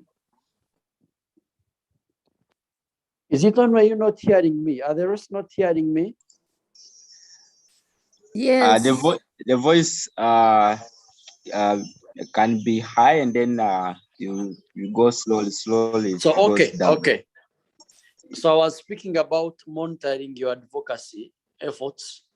So in case you see that you are not on track to achieve your goals, then you may consider reviewing your messages and also adapting your tactics. So basically, like they already said, digital advocacy is about two things. There is content and channel, the two C's. So with content, then you have to make sure you create compelling content. And then with channel, you have to choose appropriate channels where your target audiences could be. It could be Facebook, Instagram, Twitter, Snapchat, LinkedIn, and then any other thing. So to put it contextually and simply, digital advocacy is just you and your phone or you and your gadget, the message you want to create, and the platform or the channel that is just on your phone, on your gadget, and you are sending out a message there and you want to reach a targeted audience. And with this and all this process, you want to influence people. You also want to influence institutions in order to achieve a stated positive change or have these people or institutions acting. So that's what basically the digital advocacy is about. So go out there and be great digital advocates. I know you have data and your gadgets. Thank you. Yes, thank you so much, Onesimus, on the monitoring and evaluation. Yeah, there's something in the chat. Also, digital advocacy can be more successful depending on the seasons, like the celebration or commemoration of different events. Yeah, that's true. You are right, Annette. Key moments and days help amplify your advocacy. Yes. So Thank you so much. I'm in touch with Primas to come and close and tell us what's next. But he's telling me that I should reach out to Ivan because for him he's in another meeting. You should reach out to Ivan and then he closes it. So you can just give me a minute, Prosper or Onesimus. You can just be in for me just for a minute. Then I just have a conversation with Ivan that he comes and closes. Thank you, Frank. Thank you, my son Elijah.